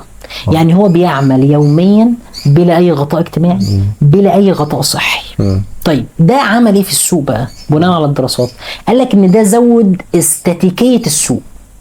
قال لك ان الشخص نفسه خايف يتحرك من مكان لاخر، وقال لك ان معدل المصريين اللي بيعملوا في نفس الشغلانه اللي بداوا بيها عالي جدا. اللي مش قادر يسيبها، هو مش قادر يسيبها، مش ضامن حاجه، مفيش حاجه تضمن له اي حاجه بره. فبناء عليه هل تتخيل ان وضع زي كده نفسه قادر على انتاج بني ادمين نفسهم اقل قلق؟ هل انت متخيل ان قعدتك او تناولك للادويه النفسيه ممكن تخفف عنك ده كله؟ لا. طب تعال خد عندك الحته دي، لان المسببات موجوده وقويه ومستمره. طيب تعال خد عندك مثلا فيما يخص الستات مثلا. لما تكون 80% من الاعمال هي اعمال ملهاش اي غطاء، ايه اللي هيحصل؟ اللي هيحصل مش هتشتغل. الستات اصلا بناء على الابحاث وبناء على الطبيعه الاجتماعيه في مصر هم مش مضغوطين قوي بفكره العمل. هم شايفين ان العمل بتاعهم اكسترا، فده بيخليهم اكثر عرضه لان هم يتفلتوا من الاعمال. طب خد بقى الاضافه ليها كمان، لما يكون في اعمال ماليش ليها ضمان اجتماعي ولا ضمان صحي، ايه اللي هيحصل؟ انت فين ساعه الحمل؟ انت فين ساعه الرضاعه؟ انت فين ساعه الوضع؟ الكلام ده كله مفيش ضمانات لاي شيء. فهي بتميل اكثر انها تترك الوظائف دي لان الوظائف مهلكه ومفيش فيها اي ضمانات. وكمان في مشكله كمان في الوظائف الانفورمال دي، ان انت لو انت كنت شغال شغلانات هي نفسها ما بتتطورش، انت ما بتزيدش، هي تكرارات تكرارات تكرارات، مفيش فيه ما هو مفيش سيستم للعمل، مفيش مجالات عمل بتمشي كده وانت بتبقى موجود هنا وبتصعد وبتاخد الاوكيبيشن دي والاوكيبيشن دي. 20% من الناس اللي بتشتغل هم اللي عندهم مسار محمي. كل الناس دي لو عيت هتنط في الميه. كل الناس دي لو عملت حوادث بالسلامه. فهمتك. فانت هتيجي دلوقتي تقدم ايه للناس؟ تقدم قاعده معاهم وادويه. طيب بناء على ايه اللي هيحصل؟ تعالى اتخيل معاك بناء على تعاملي انا مع المرضى مثلا بشكل يومي. المرضى بيحبوا قوي قوي قوي ما ياخدوش دواء، ويحب قوي قوي قوي قوي ان هو يحس ان هو ناتشورال. هيعمل ايه؟ هيروح، خلي بالك ان ممكن تكون كلفه الدواء اللي هو الانكزيوليتيك اللي هو مضاد القلق مثلا ممكن تكون بتساوي او اقل مثلا او اعلى من سيجاره الحشيش حاجه بسيطه. لكن انا حاسس اني مريض، وشعور المريض نفسه ان هو مريض بيضايقه. ولو انت حطيت له كده علبه او كيسه فيها ادويه وعلبه او كيسه فيها حشيش، هو يحس ان هو حابب الحشيش اكتر. وحاسس ان انا حر وبكيف نفسي. بفرح نفسي. ده انا نزيه. ده انا بحشش وبروق. الهدف في الاول في الاخر من الحشيش او الانكزيوليتكس ان هو يهدى. فهو حقق الموضوع ده. خلاص انا في وضع كرونيك ستريس، انا في وضع قلق مستمر بشكل دايم، انا لازم اشوف له حل واحس معاه بالحريه. فده ممكن يكون سبب كبير جدا لانتشار المخدرات. وهنا مش بقول ان ده السبب الاساسي في مصر، يعني انتشار المخدرات في مصر له دواعي كتير يعني. بس انا بقول يعني ممكن يكون ده ابروتش معين لفهم بعض الناس يعني. بس ماشي. طب يعني انا في نقطه حاسس انها مهمه انها نبص عليها. هو فكره التحول الاقتصادي في اخر 10 او 15 سنه بالتحديد يعني. انه كل اللي انت بتتكلم عليه في ظروف بيئه العمل ده في شيء ما بيحصل في الاقتصاد في الخلفيه، وهو انه الجنيه تقريبا قلل سدس قيمته. يعني بالبلدي كده الجنيه اللي هو 100 قرش من 15 سنه اللي هو تقريبا 2013 او 2012 دلوقتي نفس الجنيه النهارده يعادل تقريبا 16 قرش. فده بيمثل ضغط. طبعا دخول الناس ما زادتش 6 اضعاف، ممكن زادت ضعف او ضعفين، بس ما زادتش 6 اضعاف. ففي النهايه المرتبات الحاليه اللي بتقبضها الناس دلوقتي ممكن تكون نص اللي كانوا بيقبضوه في الوقت ده. فهم بشكل رقمي هم في وضع اسوأ على الاقل مرتين، او نزلوا النص تقريبا. بس ده زي ما بيخلق ضغط كبير على، عايز تقول حاجه؟ ده زي ما بيخلق ضغط كبير على ضغط كبير على الناس الى جانب ظروف العمل. فده زي ما كنت بتكلم من شويه، ممكن الناس تتجه لمساله الدجل والشعوذه، ممكن الناس تتجه للمخدرات والحشيش، ممكن الناس ما اعرفش ايه البدائل اللي الناس ممكن تتجه لها تاني. بس شايف انه عموما السيناريوهين دول هم اكتر سيناريوهات شائعه. والاقراص المخدره زي التامول يعني بعتبرها، حتى لانه الناس برضو بيتعاملوا معاها انها مش مخدرات ومش حشيش. يعني الناس بيتعاملوا مع التامول باعتباره اسبرين او مقويات يعني. ان هو بيتعاملوا معاه ان هو باعتباره شيء بيخليهم يستمروا في العمل لفترات طويله. فده عادي، ده مش زي ما انت قلت كده مش بيكيف يعني، على عكس الحشيش او حاجه تانية. بس في حاجه مهمه قوي في الحاله النفسيه بتاعت المصريين لما نيجي نبص عليها، وهي ممكن تكون متعلقه بفئه معينه، وهو الناس اللي كان عندها احلام. مش لازم اقول الناس اللي شاركت، بس الناس اللي كان عندها احلام عاليه قوي وتوقعات كبيره قوي في 2011، وبالتدريج ابتدى الواقع من وجهه نظرهم، او ابتدى الواقع يزداد سوءا مع الوقت، وانتهى بيهم الامر لحاجات متفاوته جدا، سواء الهجره تماما بره البلد، في نماذج نعرفها بشكل شخصي كده، او حتى الاكتئاب الشديد. في ناس انتحرت، وفي ناس يعني بقوا مضطربين جدا. مثلا اشهر واحد مثلا وائل غنيم.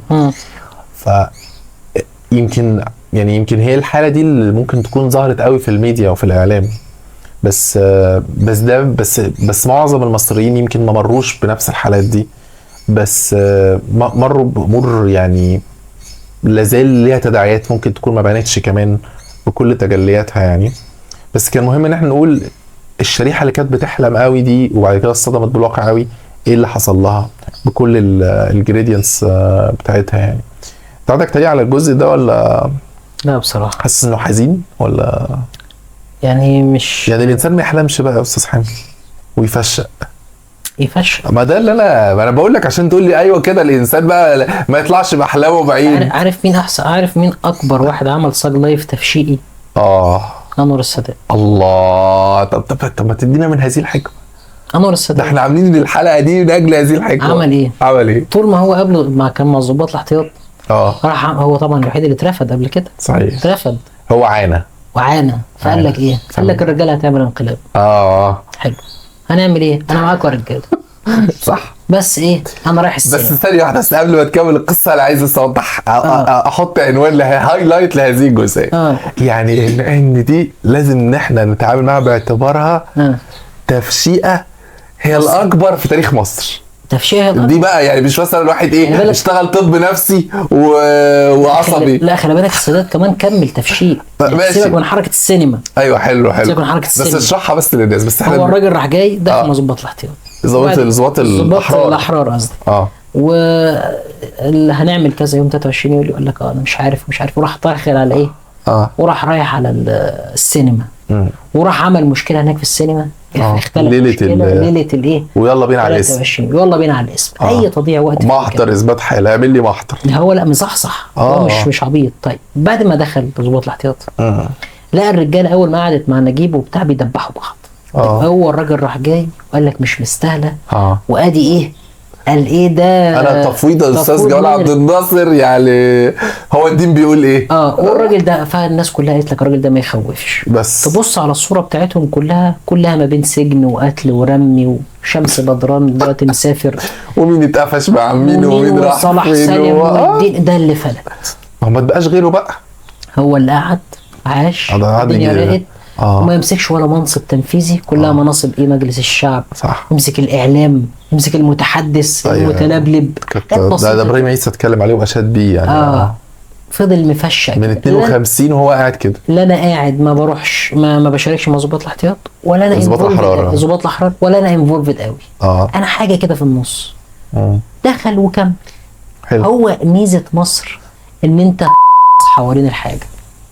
طب بس يعني ثانيه واحده عشان يعني ايه انا حاسس دلوقتي ان احنا هدمنا كل بناء ميشيل فوكو المعرفي وسطونا على الحلقه والاستاذ انور السادات انهى الجدل.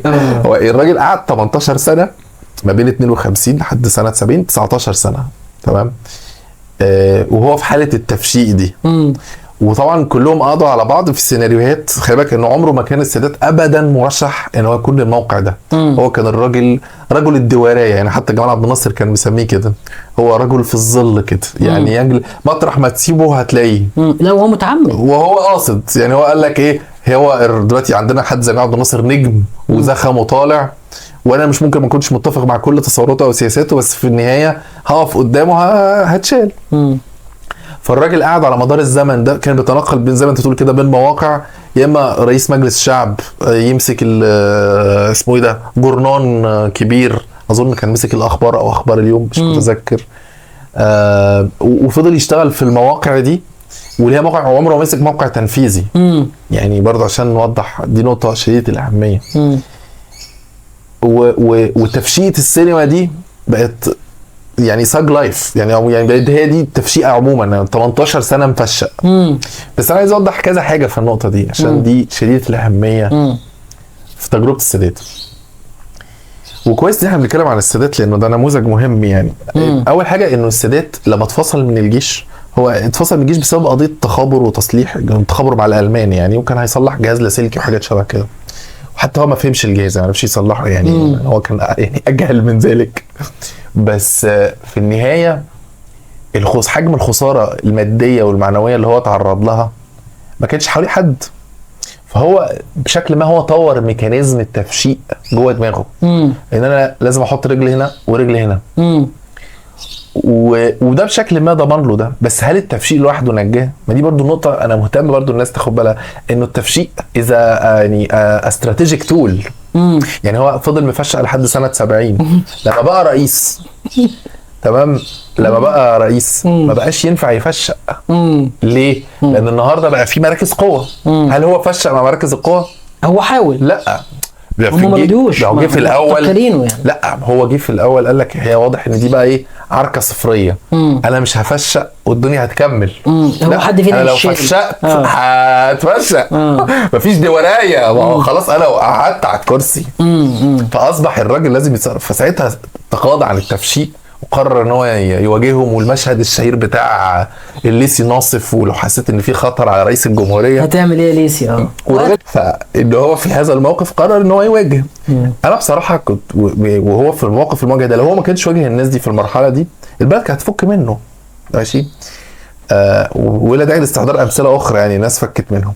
بس ده بيودينا عند نقطه تانية، وهو انه بعد 73 خلي بالك ان احنا بنتكلم في الطب النفسي. لا، ما احنا هنرجع، ما خلي بالك انا بتكلم هنا نفسيه ده واحد ذكي قد ايه، انه فشق لمده قد ايه، وفي سنه واحده بقى بيواجه وبيتصادم، وبعديها بكام سنه بيقوم مواجه تاني بقى بيواجه ايه 73 حرب. انت دي كانت اول حرب هجوميه، يعني برضو الناس مش فاهمه 73 دي اهميتها قد ايه في التاريخ. دي اول حرب هجوميه حقيقيه، يعني 48 دي ما بتتحسبش قوي. الموضوع ما كانش فيه جيش ولا طيران ولا اسلحه مشتركه، دي كانت حرب حقيقيه وفي دبابات وفي خطه في حائط صواريخ، لا في قصه. دي حول حرب هجوميه حقيقيه ومفاجاه، يعني 48 ما كانتش مفاجاه. أيوة. احنا قعدنا واتفقنا ولمينا الرجاله وعلى ما جبناهم كانت ليله.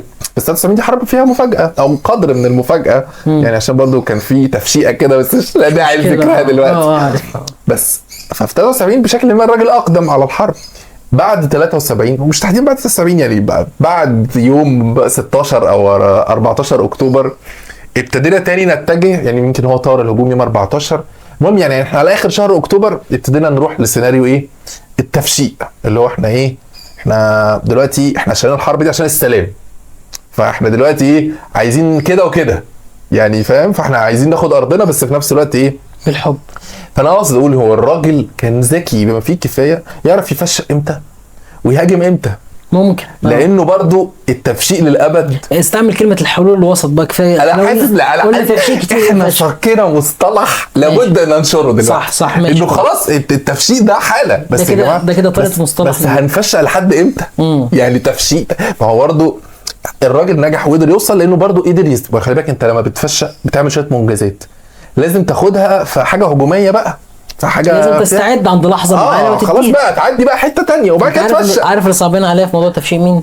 الاخوان بصراحه. لا ما دول بقى يا ارجوك يعني بقى لان هم فشلوا. لا دول ولا فشل، دول فشل طلعوا يتيم ابونا ودي حته دي عادي يعني انا ما عنديش مشكله. دول ده يا اخي ده هم ولا كده ولا كده ولا ده لله بقى خلاص يعني خلاص امرهم عند الله يعني عشان ايه يقول لك بيجيبوا سيره الناس اللي ما بيعرفوش يردوا فلا هتجيب سيره دول ولا ماشي. احنا دلوقتي بنتكلم في مساله عن الصحه النفسيه. الصحه النفسيه ماشي بس ارجع تاني.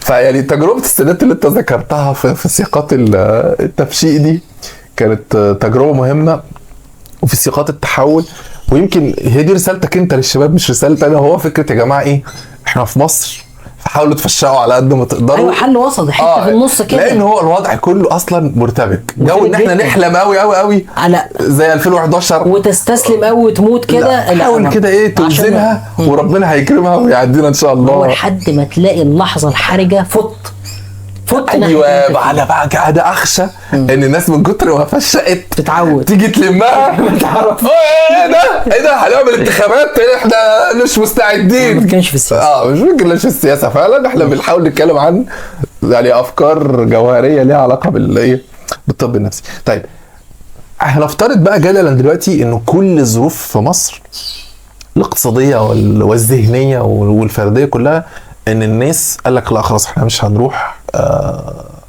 نشرب مخدرات، مش هنشرب حشيش، مش هناخد تامول، مش هنلجأ للدجل والشعوذه. الناس قرروا خلاص ان هم هينهوا المساله دي. حلو قوي. هنروح للدكاتره شالوا حد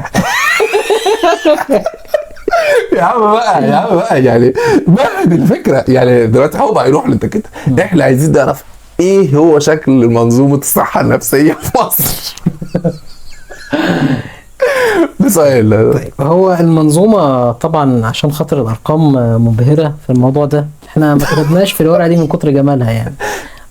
المهم يعني بيقول لك ايه ان المنظومه الجامده دي بتقول ان المقدار المفروض بتاع الدكاتره 0.8 يعني دكتور الا حته لكل 100,000 مواطن. حلو. لكل 100,000 مواطن. احنا عندنا في المنظومة دي بيتم الصرف على منظومة الصحة النفسية في مصر 2% من فلوس وزارة الصحة اللي هي اصلا كام؟ ليه اصلا 3% من الاجمالي الدخل. من الاجمالي الدخل، ما اعرفش ممكن يكون زاد ولا حاجه بقى 3.5 ولا حاجه، ما حدش عارف يعني. المهم احنا ما عندناش في مصر سراير مخصصه للمراهقين والاطفال. احنا عندنا في مصر الرقم بتاع الممرضات قريب جدا من رقم الدكاتره. انا مش عارف الرقم كام بالظبط، هتحط الناس للتفاصيل في مش عايز تقول الرقم اللي انا مش هو كام الرقم بتاع الدكاتره؟ بتاع الدكاتره ما هو 1000. 1000 دكتور. 1000 دكتور. 1000 دكتور ده طبقا لايه؟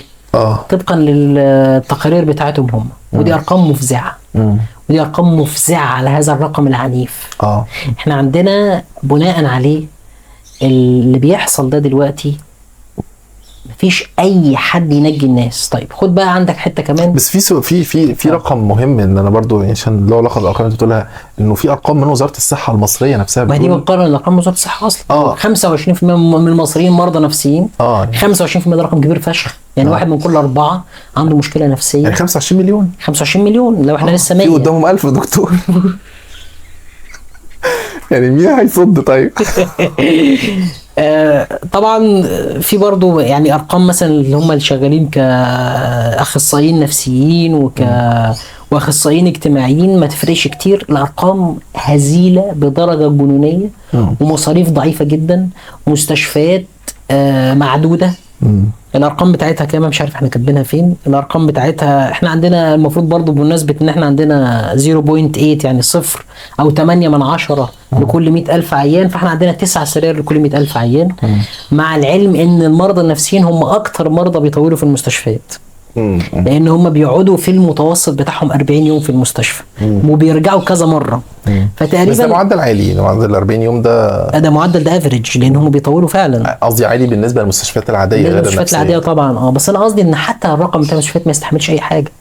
الارقام نفسها مش موجوده. طب انت عندك اصلا مستشفيات في مصر متركزه فين؟ متركزه سنتراليزد تماما بقوه عنيفه جدا. هي موجوده في القاهره وضواحيها بس. ارقام بسيطه جدا من المستشفيات بره القاهره بتغطي الناس دي كلها. المستشفيات الجامعيه بتغطي شويه، مستشفيات الامانه العامه للصحه النفسيه بتغطي شويه، لكن الارقام في فجوه كبيره جدا ما بين ال 25% والقوه اللي مستنياها تساعدها. وخليني اقول يعني ان فكره ان نقطه كمان كان اشار اليها طبيب نفسي مصري، قال ان في مشكله كبيره كمان، وهي ان المؤسسات بتاعه الطب الاسره اللي هي المفروض الوحدات الصحيه، الطبيب اللي هناك ما بيمارسش اي نوع من انواع الايموشنال فيرست ايد. وده ضروري. اللي هو الفيرست ايد اللي هو ايه بالعربي؟ اللي هو الايه؟ الاسعافات الاوليه. الاسعافات الاوليه النفسيه. هو ما يعرفش ومش متدرب. وعدد الممرضات، خلي بالك في ناس كتير ما تعرفش فعلا كده، ان التمريض كمان متخصص. يعني التمريض ده مش اي ممرض بيشتغل في اي حته. لا، تمريض العمليات عندنا مثلا غير تمريض الرعايه غير تمريض الطوارئ. فاللي انا عايز اقوله ان ما فيش تمريض مؤهل للطب النفسي. الممرضين ما عندهمش معلومه. فتخيل قد ايه حالات مسد في القرى والاماكن والمدن الصغيره، وقد ايه لو الحالات دي مش مسد كمان هتضطر ان هي تروح تدور في المستشفيات الكبيره على مقعد ليها ان هي تتعالج ومش هتلاقي. فبالتالي هي هتلجأ اكتر واكتر واكتر للدجال والشعوذه. وكم الضغط اللي هيتم على مستشفيات الامانه المركزيه دي ضغط رهيب جدا. يعني العباسيه مستشفى قويه جدا في مصر، الا ان هي بتنهار بسبب الضغط اللي بيتم عليه واعداد كبيره جدا، وكل المستشفيات على الحال ده. واي حد بيشتغل في الامور دي. طيب العيادات الخاصه، العيادات الخاصه خارج القدره الماديه بتاعت غالبيه المصريين.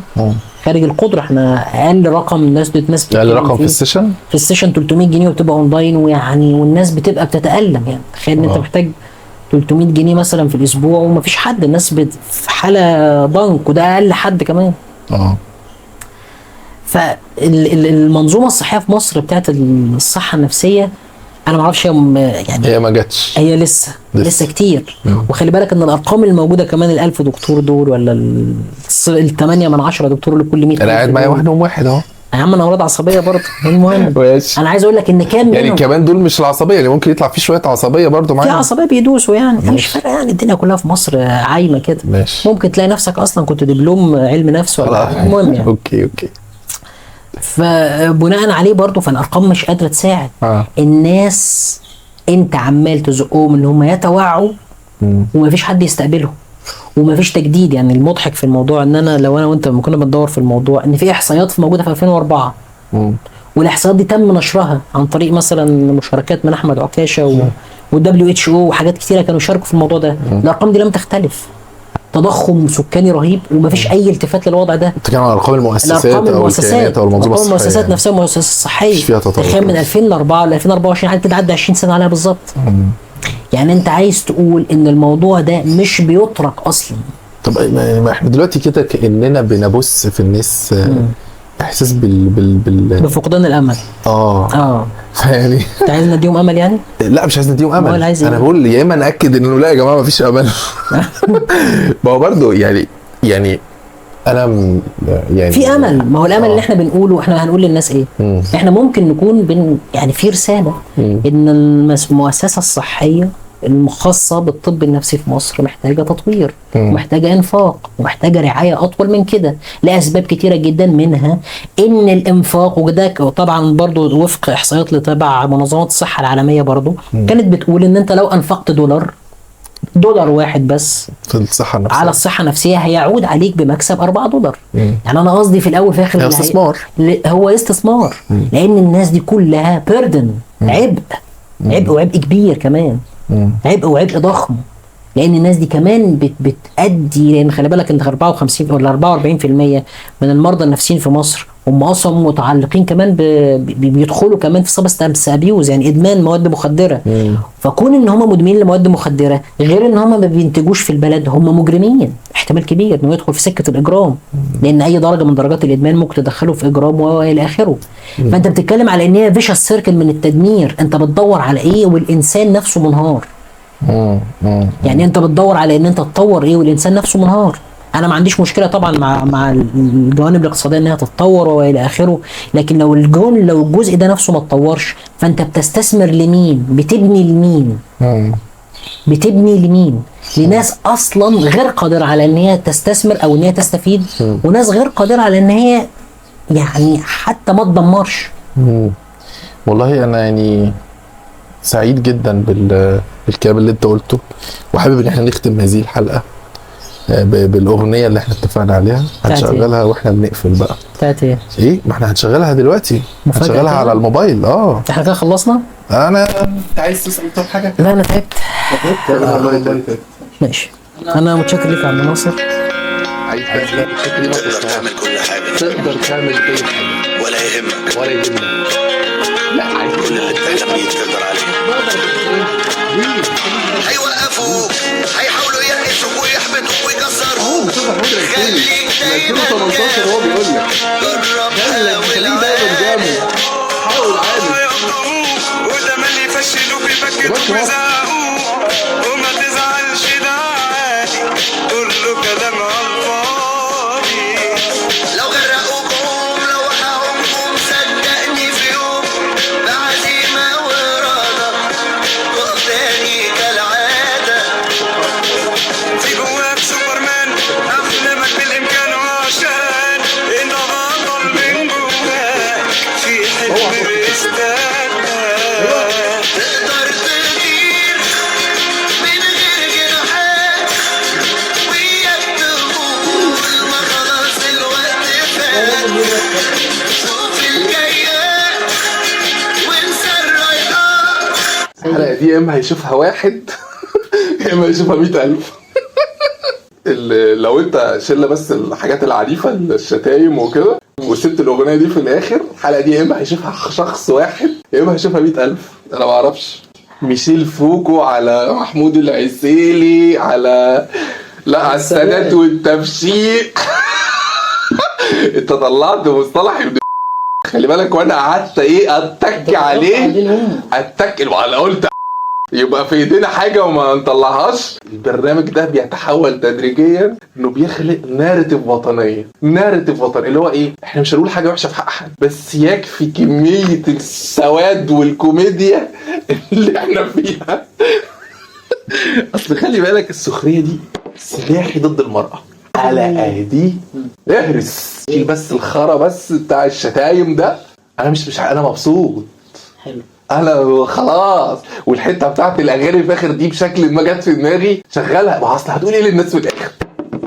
انا قعدت افكر فعلا نقول لهم روحوا للدكاتره، يعني ايه الهبل اللي انا بقوله ده؟ انت بتقول لي في 1000 وراح ب 300 جنيه، يعني لو رحت له 4 مرات في الشهر يعني 1200 جنيه. الناس مش هتاكل، مفيش حاجه. ناس تجيب بنيه احسن، يعني اقول لهم روحوا للدكتور النفسي وما تاكلوش. اقسم بالله ناريتيف وطنيه